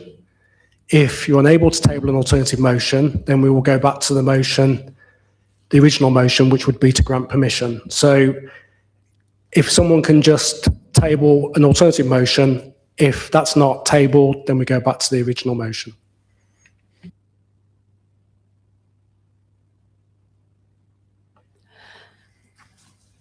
I would like to say then that the layout is the problem, because whatever design it is, and yes, it may look nice as a cartoon outline of a village to the people who designed it, it's insufficient. The SUDs are inadequate. all of the affordable housing is crammed into a space of what would be 2 of the larger properties. And there's no direct footpath to the road into the village. It's just not acceptable in its current form. And, you know, I don't know why people would want you to think that that is a livable layout for people. It's wrong. All this affordable housing is just squashed into a corner, and there's no immediate access to the path into the village, and the SUDs are inadequate. Everything slopes down to the main road, and that SUDs is halfway up the side. That's why. And if we can't have a decent layout, and we've got to vote it in with the outline application and the access, then I would propose then, for those reasons, to refuse. Councillor Boker. Councillor Fryer. Sorry. We are slightly going round and round in circles now. We've spent an hour and a half on this application, which I don't object to, because we have been in thorough. I would take in the point that Councillor Seaton made. I would propose we go back to my original proposal with the additions as first stated in the extras report and Councillor Seaton's first one. And I think I'm right in saying we can add an informative note that we were worried about book parties, but there was something else I think Councillor Good mentioned, that there is an informative. I'm losing track of what we did and didn't do actually. But the original proposal, is that we accept officer's recommendation with the comments from the extras report and Councillor Seaton's suggestion as well. And I'm sure that the developers and people who may be listening in as we've had a speaker or on the recording will have noted the comments from this committee. But they won't be able to change the No, layout. but they can add and subtract other things. But that is my proposal. And we go back to that. Unless our chair would like to put forward another proposal. I've got 3 councillors now. Councillor Boker.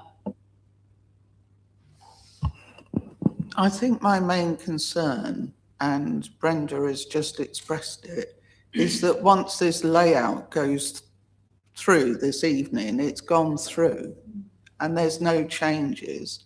And clearly in this room, there is some concerns about the layout. And the chair has expressed it herself. And it worries me that we are passing a layout that people have major concerns about. And I thought deferment would be a way forward, because it would have to come back to committee again. Councillor Infield. Thank you, Chair. Now, I think our planning officer seemed to advise against deferral, in which case I'd like to effectively propose what Councillor Lenny was proposing, that we reject this proposal for the reasons that she's outlined, that the SUDS is way up the hill and doesn't seem to be located in the right place. Technically, water flows downhill, and we could see that on the site visit very clearly. It's quite a drop. Because there isn't an easy route from the block of affordable housing to the road. They're the most disadvantaged, and they do seem to be rather blocked together, and there seems to be uncertainty about the maintenance of certain areas of the site. So I don't think we can possibly accept the proposal, because if we do so, we accept this layout, and I don't think we can do that. So I think we just need to reject it. They can come back with another proposal. We should make clear those reasons for rejection so they address them if they do come back with another proposal. Of course, they can go to appeal, and then the inspector will have to grapple with the complexity of what we've been talking about for the last hour and a half. Thank you. Thank you. Councillor, who's next? Corey Losley. Thank you, Chair. So, a bit conscious now. It sounds like we might have two competing proposals on the floor. I was going to second again Councillor Fry's proposal, and I was going to clarify the points extra. So it was to accept officers' recommendations, and then A, including the updates in the extras report. B, including a request for a management plan for the flats that we have in the application. C, to instruct officers to engage with county on members' grave concerns about the lack of a bus service. And then we had one extra, did we? Do we have a D? Was that yours, Councillor Good? Could you just clarify what that was?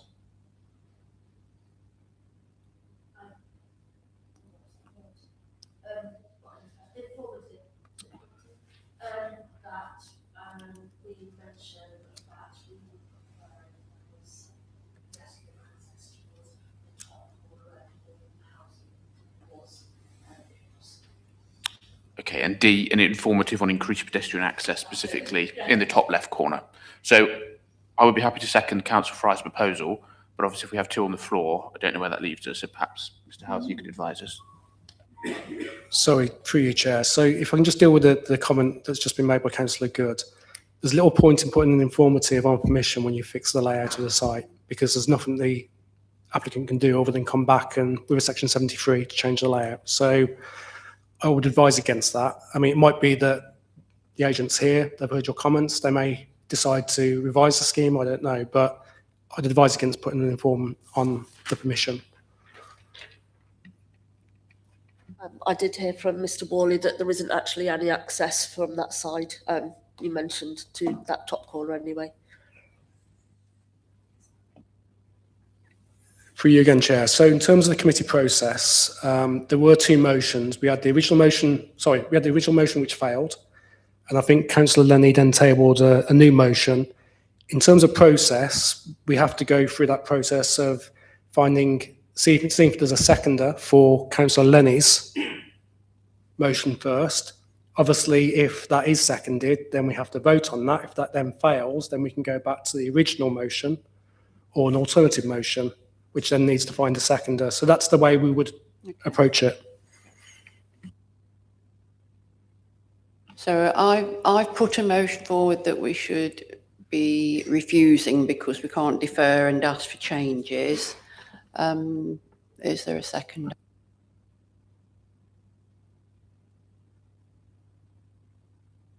Yeah, did I not say that we want a footpath for because there is no footpath access for the majority of the people who come to live on that site.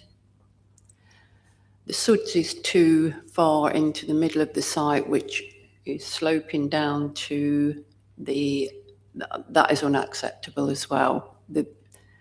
The site slopes down to the road, so it's halfway up the middle of the site, which won't be adequate for stopping the water running all the way down to the nice house.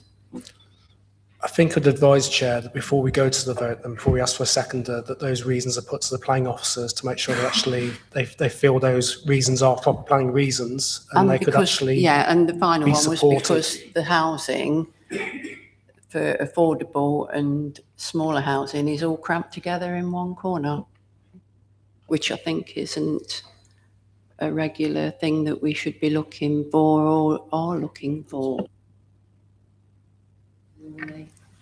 Yeah, if I can comment each of those in turn then. So the point about distance of the far ends of the site from the site entrance is a matter of your judgment, I would say. My comment would be nothing unusual there compared to layouts we've approved over the last few months. If I lived at Willow Road in Barrow, my walk to Barrow Village Town Centre would be a lot longer than this. On the affordable housing grouping, our policy is not to exceed groups of 10. We're talking about 7, and they're not actually grouped. They would be dispersed around that corner. And on the SUDs, I have alarm bells ringing because we would be flying in the face of the advice of the statutory consultee, who tells us that what we've had so far is acceptable, that does require conditions that the full details are worked through.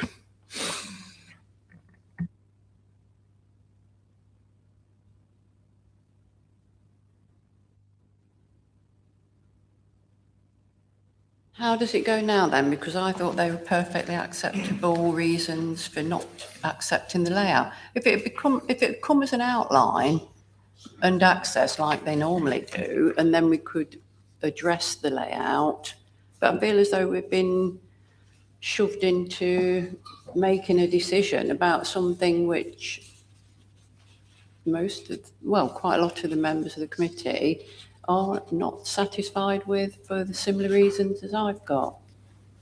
How do we go about that, Mr. Howard? I think in terms of the comments from the planning officers have been clear that they wouldn't be able to support those reasons. Mr. Worley set out his reasoning for that. In relation to the SUDs, obviously the technical advice from the statutory consultee is acceptable. The actual footpath and the length of that and the distance isn't any different from applications previously determined and granted by the committee.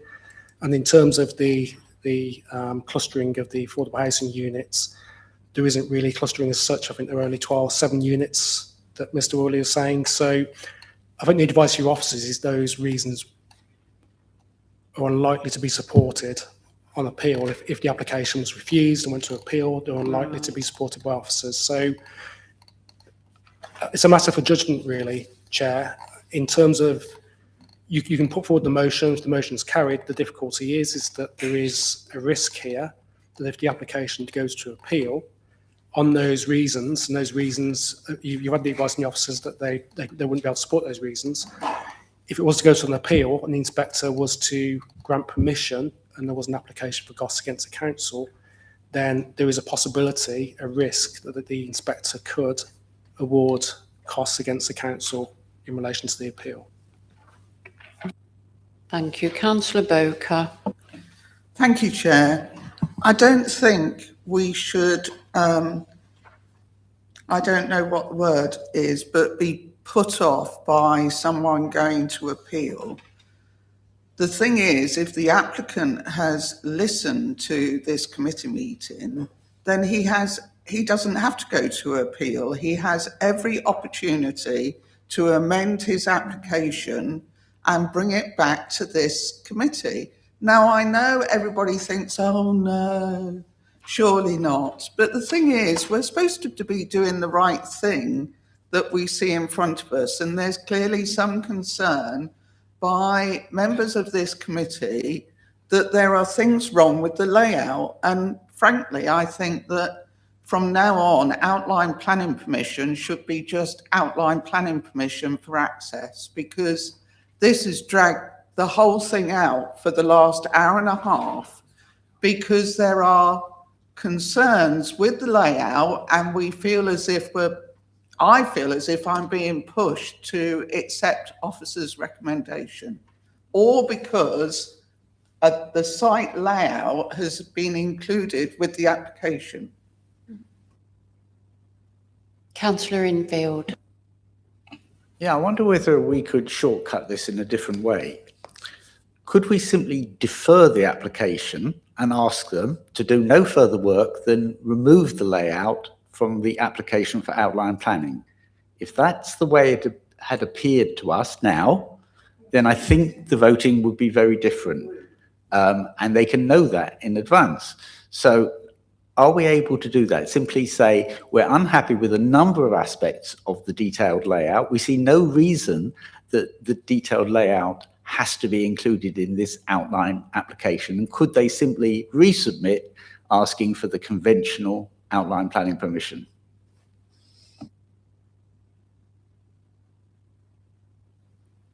Mr. Howarth. The applicant can amend their application. I mean, in terms of the description for the application, usually we just have to be careful that if they were to be invited to amend the description for the development that they're applying for, that it doesn't prejudice any other party.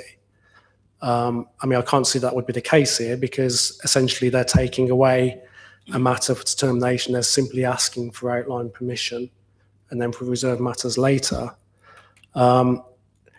In terms of practicality, it's probably a pragmatic approach because clearly the feeling at the moment I'm getting from committee is that committee are currently divided on whether or not to grant this or to refuse it, and the issue seems to be a layout, which would usually be reserved matter. So it is open to committee to take that decision to defer it, to invite the applicant to reconsider their application.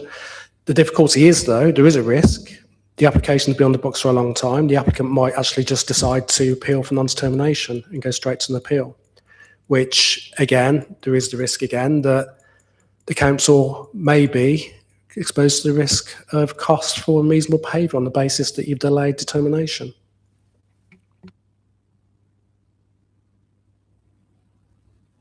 Councillor Boker.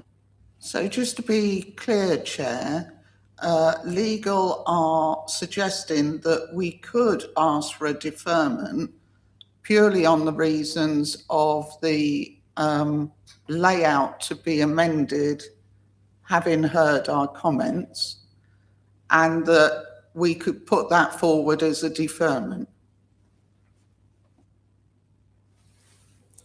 As committee, you are the decision maker.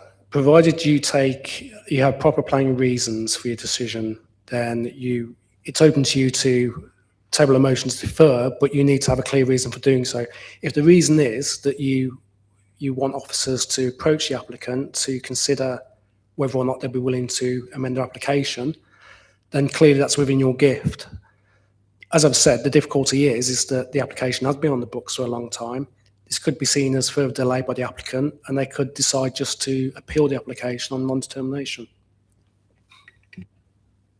Well, I'd like to propose that to the committee, as you've just stated, as a reason for the deferment. Thanks. Just for point of clarity, I think there was two versions of the same thing came forward there. One was to ask us to approach the applicant to withdraw layout from the application, and the other just now was to invite changes to the layout. So it's still a part of the equation, but we want them to tweak for whatever, for greater or lesser extent.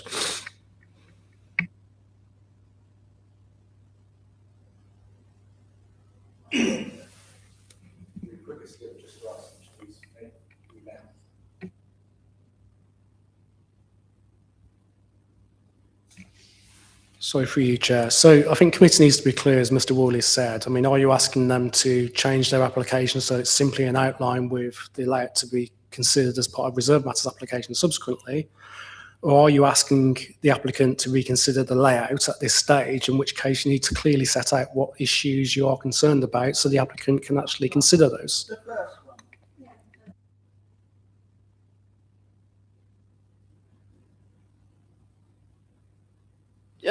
Can I just butt in it? If they've got to come back with reserved matters anyway, then why shouldn't we? I mean, I just feel as though we're being forced along a path today which includes a bit of what would have been reserved matters and outline and access as well. And I don't know why it's been done like that. And if members of the committee are uncomfortable for whatever reason with the layout, surely deferment to reconsider it with the planning officers would be quite a good idea. Through you, Chair. As I've said, it is within the gift of the committee to defer the determination of the application for the reason already set out.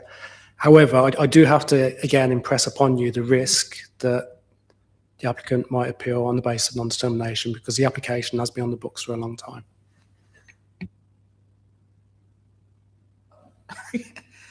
Why has it been on the books for such a long time? The thing is, it's in the applicant's interest to accommodate a deferment, because we've all agreed outline permission could go through, but we need better layout. And that's all we're asking for.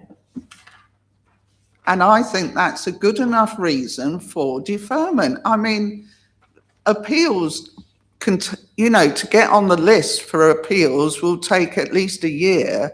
If the applicant chose to do that, I wouldn't think it was in their best interest. If they were asked over the next couple of months to make some changes to the layout, so it's a layout we can accept, okay, there's been a delay at the moment, but that's not the fault of the committee. So I propose that we defer so that the applicant is invited to come back and make suitable changes to the layout such that it can be approved.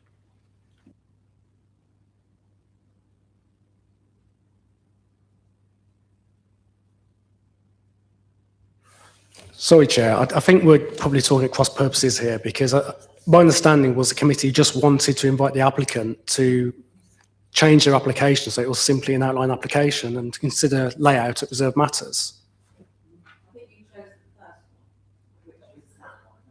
Well, Councillor Boker just... Yes, because we keep at it. Okay, well, I'll go back to whatever is going to go through, because the advice is very mixed. Sorry, Chair, we do have a motion on the table, unless, of course, Councillor Seaton is going to, well, I suppose you've seconded the motion, so I guess we would have to vote on the motion, and then if... Right, okay.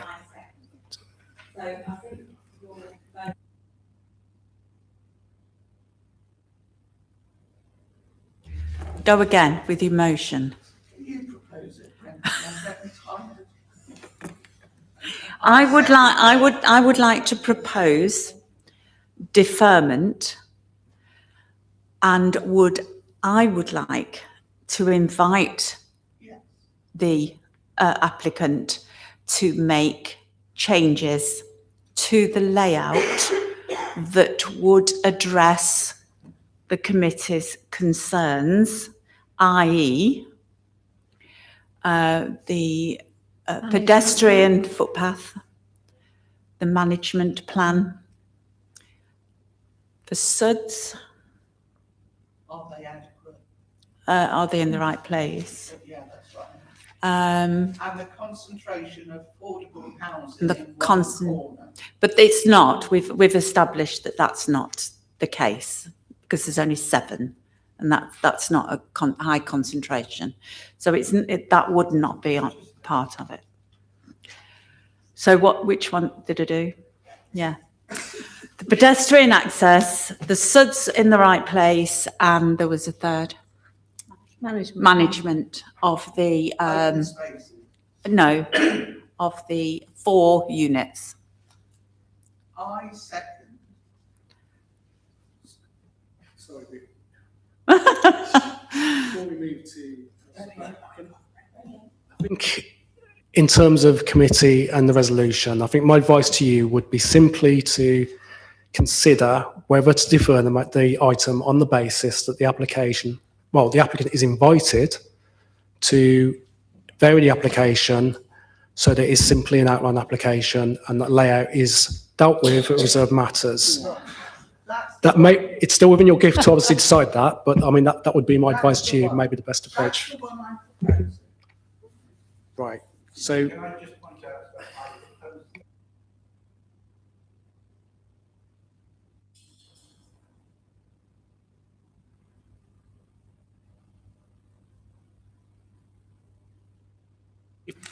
Just for obviously the public and just for the record, can Councillor Infield just propose his motion, and can we have a seconder, and then we can move to the vote.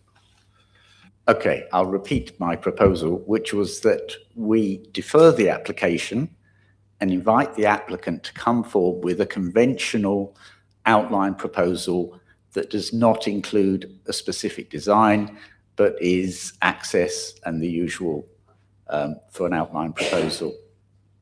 And if people are happy with that, which I proposed about 20 minutes ago, then if somebody seconds that, we can vote on it. I'd capture that in my own language as drop the layout. Yeah.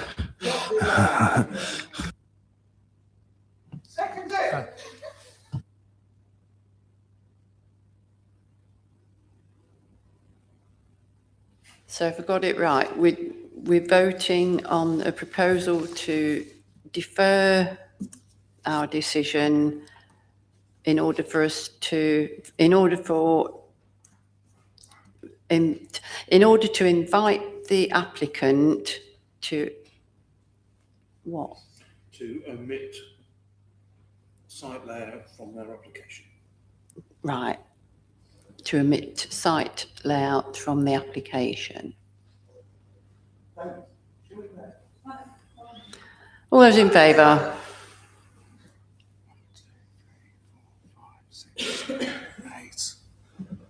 All those That's against? 8 in favour. 3. That's 3 against. Yeah. And abstentions. Any abstentions? I hope not, else it will be more people than we've got here. Thank you all. Can I suggest we have a 5-minute comfort break, Chair? Can you all have a break and be back within 10 minutes?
Hello, everyone. Now we're all back for the next bit. We would be doing item 5B, but which is item number P/25/2125/2 482 Bradgate Road, Newtown, Linford. But as I said earlier, that item has been withdrawn from this evening's committee. So we'll go on to item 5C, which is number P/25/2135/2, which is at 201 Switherland Lane, Rothley. I'd like to refer to our planning officer, Miss Wallace. Thank you, Chair. This is an application for a new self-built detached dwelling and biodiversity enhancement areas. Part of the application site was previously occupied by a detached single dwelling, which you can see on the plan there, which was demolished in 2024 due to being considered to be unsafe. The application site now includes land to the north where the dwelling was previously sited, and that's where the proposed dwelling would be sited, and it was going to be accessed via the existing access to the site from Switzerland Lane via this private driveway. The application shows residential curtilage surrounding the property, which is sort of denoted by this line here, you can see on my cursor. They're proposing that to be the residential curtilage to the dwelling, which would include the property, driveway and parking, swimming pool and a hot tub, and land further to the south is going to be for ecological enhancements, as well as a small area to the northeast of the site, that is for ecological enhancements as well. The ecological enhancements include some trees, there's a pond and a ditch, as well as retention of some of the existing trees on that southern boundary. With regards to the policy context, I've put this up to hopefully show the different areas. The previous dwelling was sited within the limits to development as defined by the adopted local plan. This area here, where that blue line is drawn, and there was the former residential curtilage to 201 Switzerland Lane. The land to the east is sort of paddock, open countryside land, and the green colouring shows the area of local separation to make sure that there's no cohesion between Roseley and Mount Sorrel. The land, as I say here, even though it was in the area of local separation, it was previously the curtilage to 201 Switzerland Lane, and permitted development rights would have been permissible on that land for outbuildings and permitted development. As I said, the site is now vacant. This photograph shows sort of where the former dwelling had been sited, and this shows the condition of the dwelling prior to its demolition back in 2024. So the proposed dwelling is going to be over a two-storey dwelling with a single-storey living accommodation at the rear and a sort of 1.5-storey garage with a gym above. The dwelling itself is of contemporary design with a mixture of modern materials, which includes sort of dark grey zinc cladding, some grey render and a natural slate roof. Features include flat roof box dormers, and so that as a double-heighted glazed front entrance, as well as some solar panels on the garage.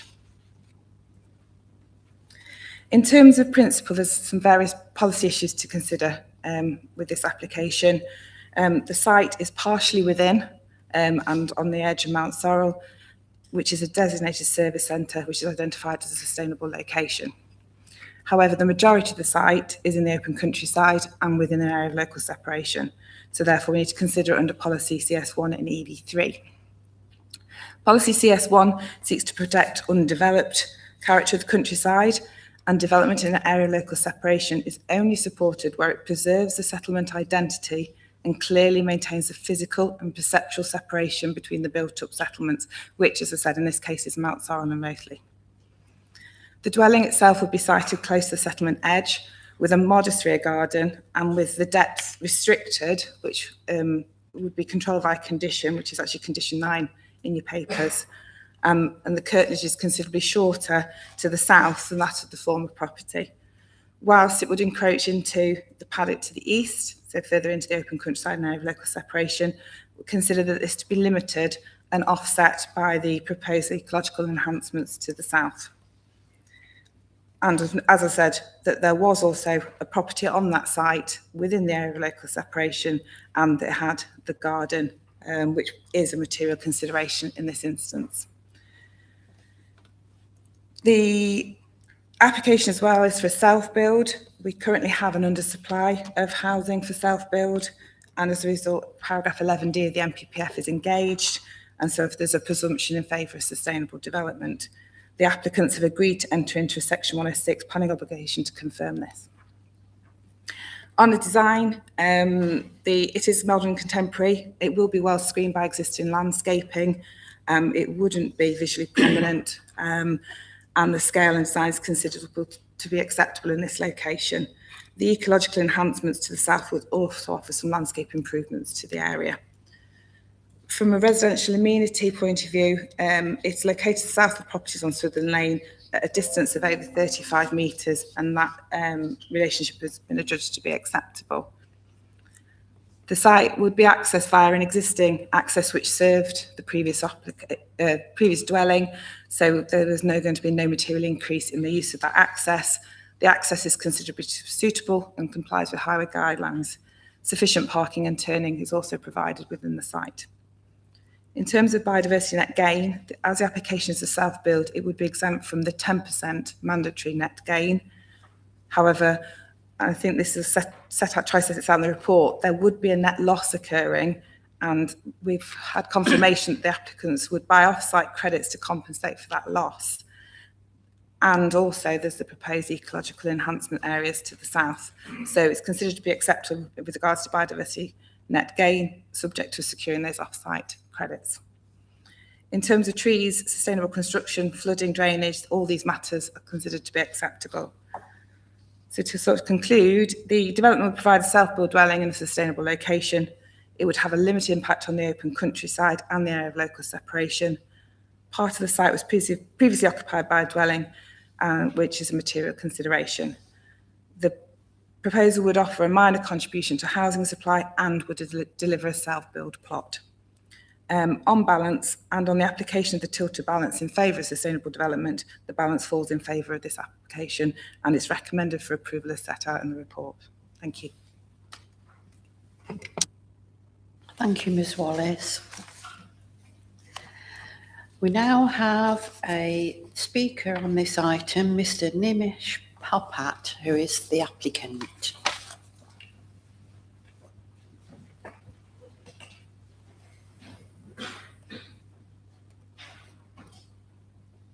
Good evening, Mr Popat. Are you familiar with the stuff? I think so, yeah, yes. that looks right. You have 3 minutes in which to speak, and when you have 1 minute remaining, Ms Dobson will let you know.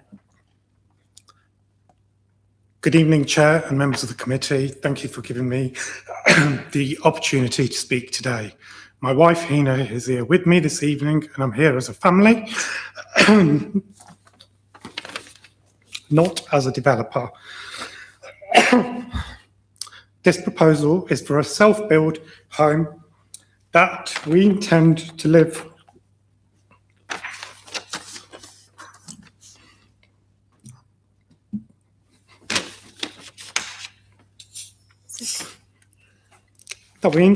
long-term with our children.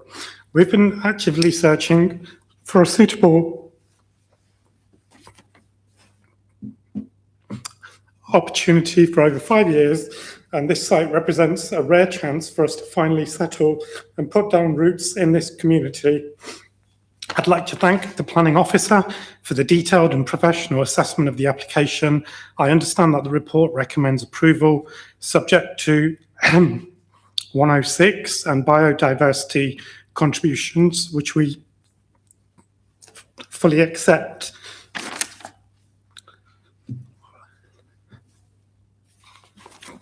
Mr Popat, do you need to take a bit of a break before you continue? Yes, please. Okay. We just have the timer whizzed off and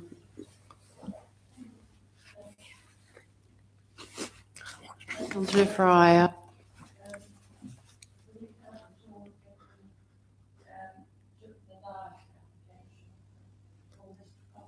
I think I'll be okay. I'll be okay. Yeah. So we've got 3 children. One's 14, autistic, and creating a stable, calm, purpose-designed home is extremely important for his well-being and for our family as a whole. Rothley appealed to us because of its peaceful environment and strong sense of community. Our daughter recently has been offered a place at Loughborough College. Placement acceptance was last week. We explained the situation to the college, and they've kindly extended the outcome to next week, pending the outcome of today. Throughout the process, we've worked constructively with officers and consultants to address any matters raised. My wife and I run a local opticians business in Syston, where we provide eye and audiology services and take great pride in supporting the local community. This proposal is not speculative. It's about building a long-term, family home where we can live, work locally and contribute positively to the area. I respectfully believe the proposal represents a balanced and thoughtful form of development. It's been carefully designed with an eco-friendly scheme. Finally, I appreciate the decision you make tonight is an important one. Whatever the outcome, we sincerely thank you for your time and consideration, and I hope you feel able to support this proposal and allow us to move forward with certainty as a family. Thank you very much, and I apologise.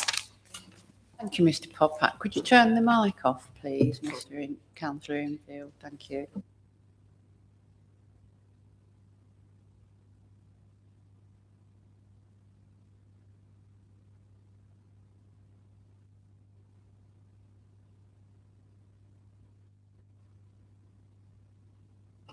Can I just say, Chair, that I don't think Mr. Popat should apologise, because I think speaking to a group of unknown people via an electronic gadget is a very stressful experience, and I can well understand that he was nervous, and I don't think he has anything to apologise for. Thank you.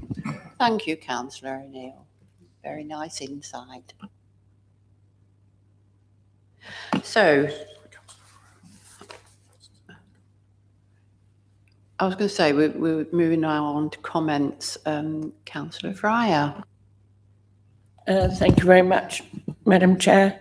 I was, as I said earlier, I was on site this afternoon and saw this, and I could see no problem with it at all. It's well screened.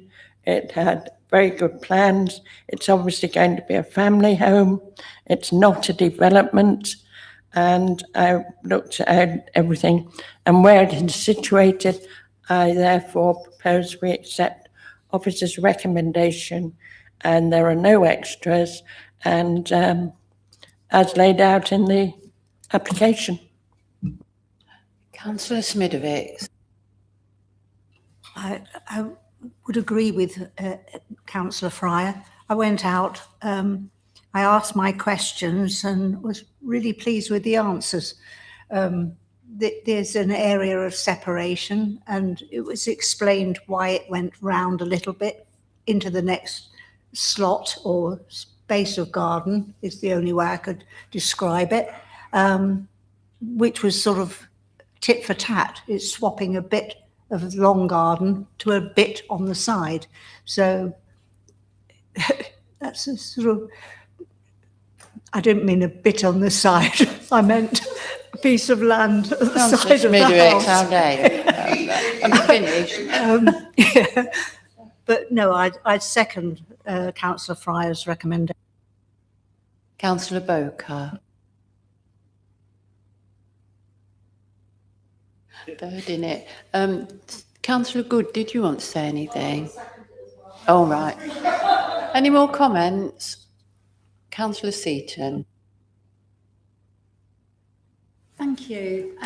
It's just really a note on page 26 of the officer's recommendation is the layout of the outward appearance of the building.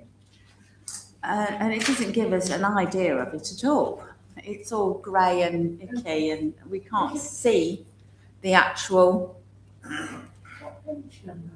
No, on the officer's presentation. It's not. It's page 26. The one you're looking at in a minute when he gets there. That one. Compared to the one before that we've not seen, that we're not looking at. I think just the architect's presentation there is not very good. So that was the only comment I was making. I can't make any judgment of whether that is a nice building or not. I can only see the different layouts of the roof. It's not. Yeah, I think the architect could have made a better job of it than that. But I have no objections. From what I can't see, I have no objections. Good. Thank you, Councillor Seaton. Are there any other comments?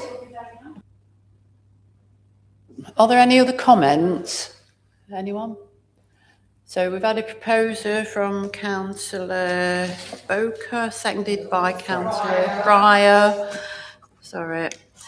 Seconded by Councillor Smidovic to go ahead and grant permission based on officer's recommendation. All those in favour?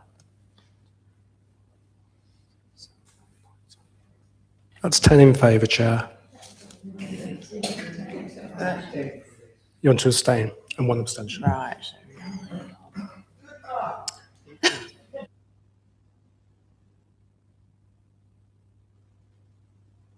Can we have a bit of order, please? I don't want you heckling the public. I'm being right trouble then. So, ooh.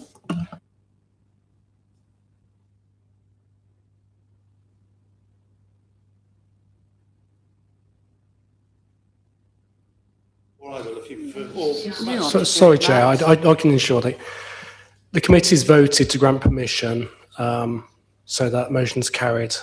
Well, sorry, they've resolved to grant permission. So the officers will now obviously formalise the final decision notice and issue that subsequently. So now we'll go on to item 5.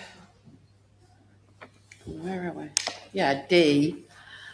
God grief. Councillor Boker? Are we going on to the next item? Yes. Right.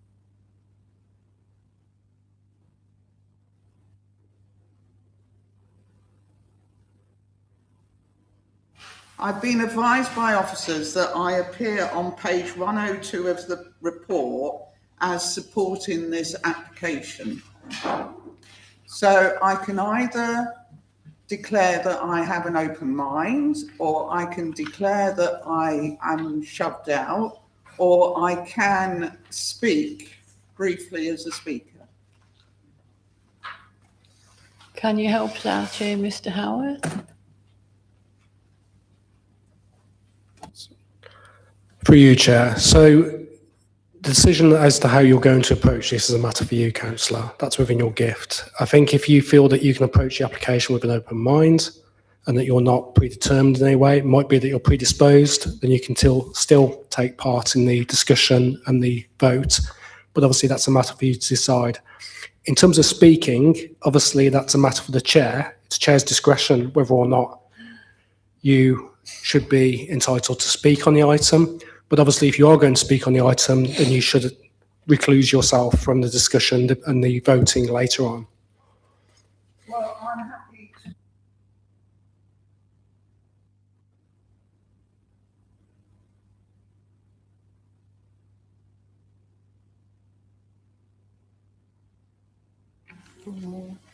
Well, that's a matter for you. It's your decision whether you feel that you are supporting it, therefore you're predetermined, or whether you're just predisposed. Oh, so I can't be predisposed. Well, you can be predisposed. You can say that you like the application, you think it's possibly acceptable, but you are keeping an open mind. That's the one I understood. Do I have to say the word? Yes, you do, because it should have been declared at the beginning of the meeting. So I'm predisposed. Well, it's for your decision. You need to decide whether you can approach the application with an open mind. So are you saying you can approach the application with an open mind? You haven't decided one way or another, and you haven't made a decision? Okay, that's fine. Is that right? That's perfectly fine.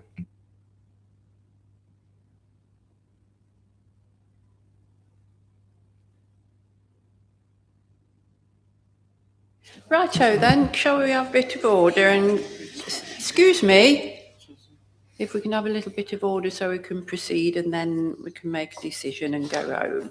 So we've got item 5D, number P/24/0. Oh, God, I've penciled in 077/0/2, land off Prestwold Lane, Prestwold. I would like to refer to our planning officer, Mr. Akram. Thank you, Chair. Good evening, all. Item 5D is a retrospective change of use application of part of a runway, apron, and infields at Wilmsall Airfield to storage and distribution. Storage distribution for motor vehicles, use class B8, with associated buildings and work. In addition, the internal access road is proposed to provide link onto Burton Road.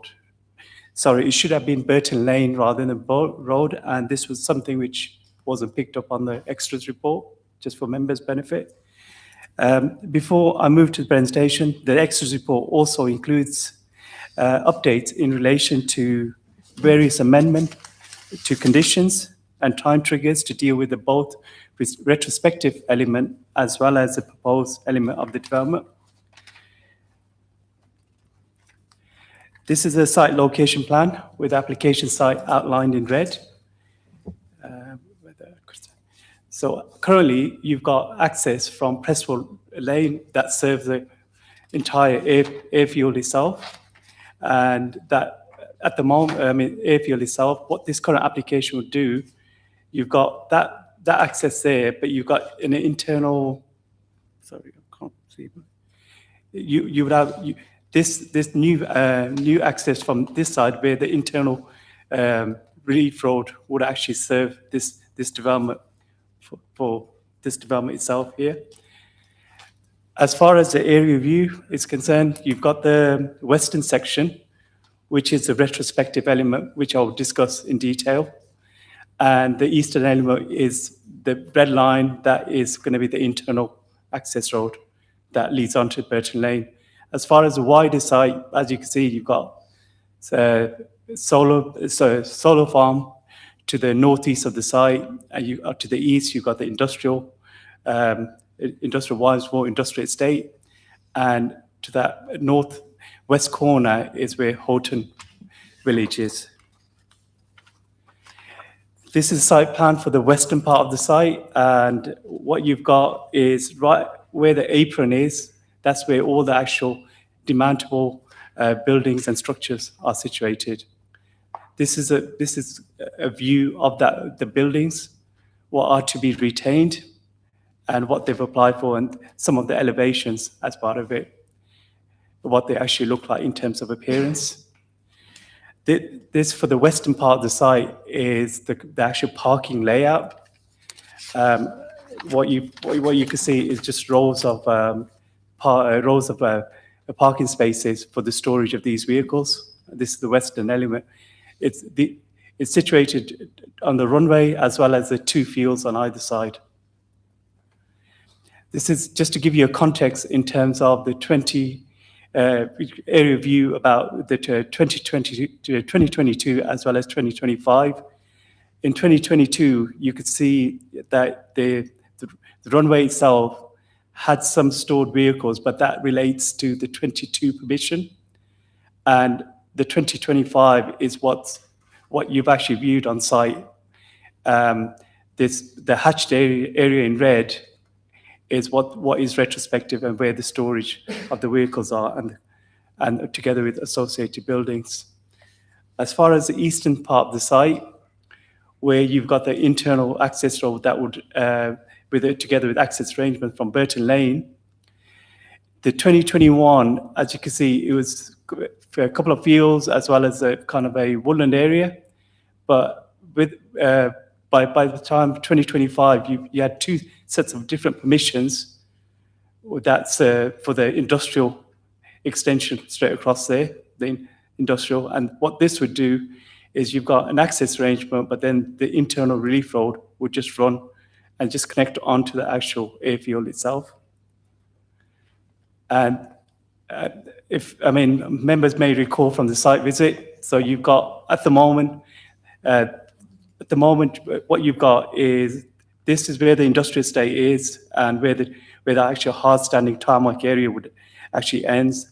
And beyond that, you've got the access track that runs all the way across. The access track itself is going to be widened, and you're going to have a 6 meter wide internal access road that would serve the western part of the site itself. As far as key considerations for members, majority, they all set out within the committee report. As far as summary to some of them, so you got the proposal in terms of principal proposal conflicts with local plan policies that resist commercial development in open countryside. However, the former airfield context provides strong justification as large parts of the site constitute previous developed land. It has been demonstrated that operation need for large-scale vehicle storage is not feasible within settlement boundaries. Furthermore, the wider airfield already contains established commercial uses, including lawful vehicle storage use on adjacent site. In terms of the highways, you tend to have, in terms of the highways, you've got benefits with the internal access road to Burton Lane that will reduce traffic traveling through the villages and mitigate transport impacts on the surrounding area. There are a number of highway conditions associated in terms of either which are compliance more within the 3 months what they need to carry out the work, or in terms of further submission of details that includes delivery and service management plan. From a biodiversity aspect, there would be a quite significant loss in terms of biodiversity on the western section where the car storage is, but there would be a net gain on the eastern side. But either way, in terms of the compensation for the off-site, biodiversity itself would be secured through Section 106 agreement and biodiversity net gain condition. All remaining matters either result in no material harm or can be addressed through planning conditions. The recommendation put forward to members is to approve the application subject to planning conditions, Section 106 obligation as set out in the committee report, and as well as the extras report, which also relates to the amended conditions as well. Thank you, Chair. Thank you. We've now got some speakers on this item, or just the one actually. It's Mr. Martin Betts.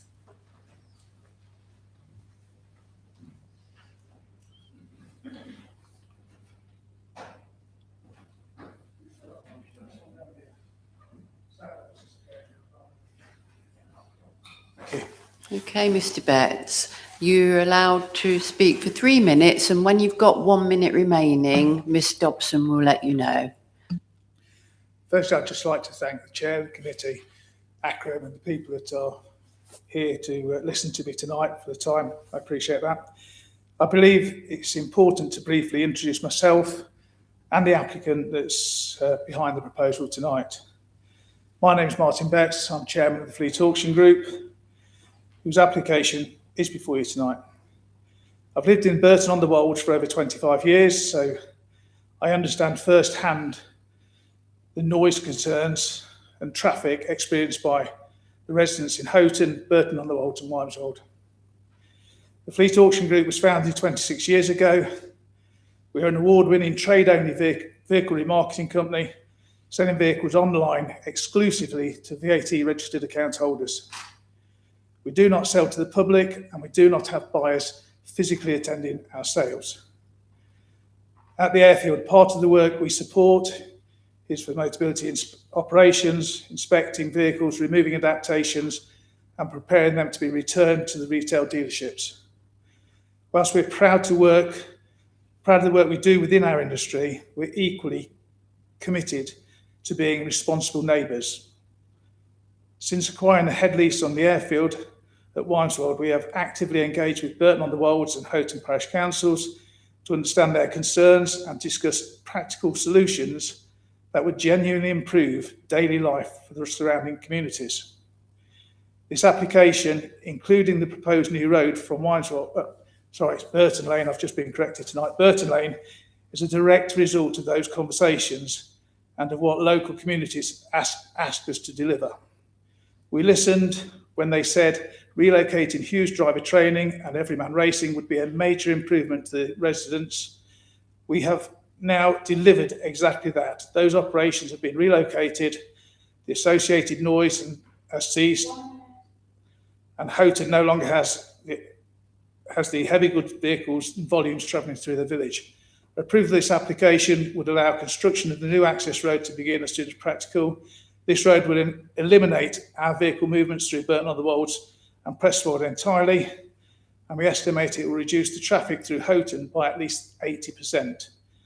Furthermore, approval would also mean that no future events will be held on the airfield, preventing thousands of additional vehicle journeys through surrounding villages. Members of the committee, this isn't simply a planning application, it's a practical solution shaped by the community consultation already backed by demonstrable actions and designed to deliver measurable, lasting benefits for the local residents. I respectfully ask you to support this application tonight. Thank you. Thank you, Mr. Betts. The committee should now consider and let me know what your comments are. Councillor Fryer. Thank you very much, Madam Chair and Speaker. As previously said, I was on site and I do know the site with the members today.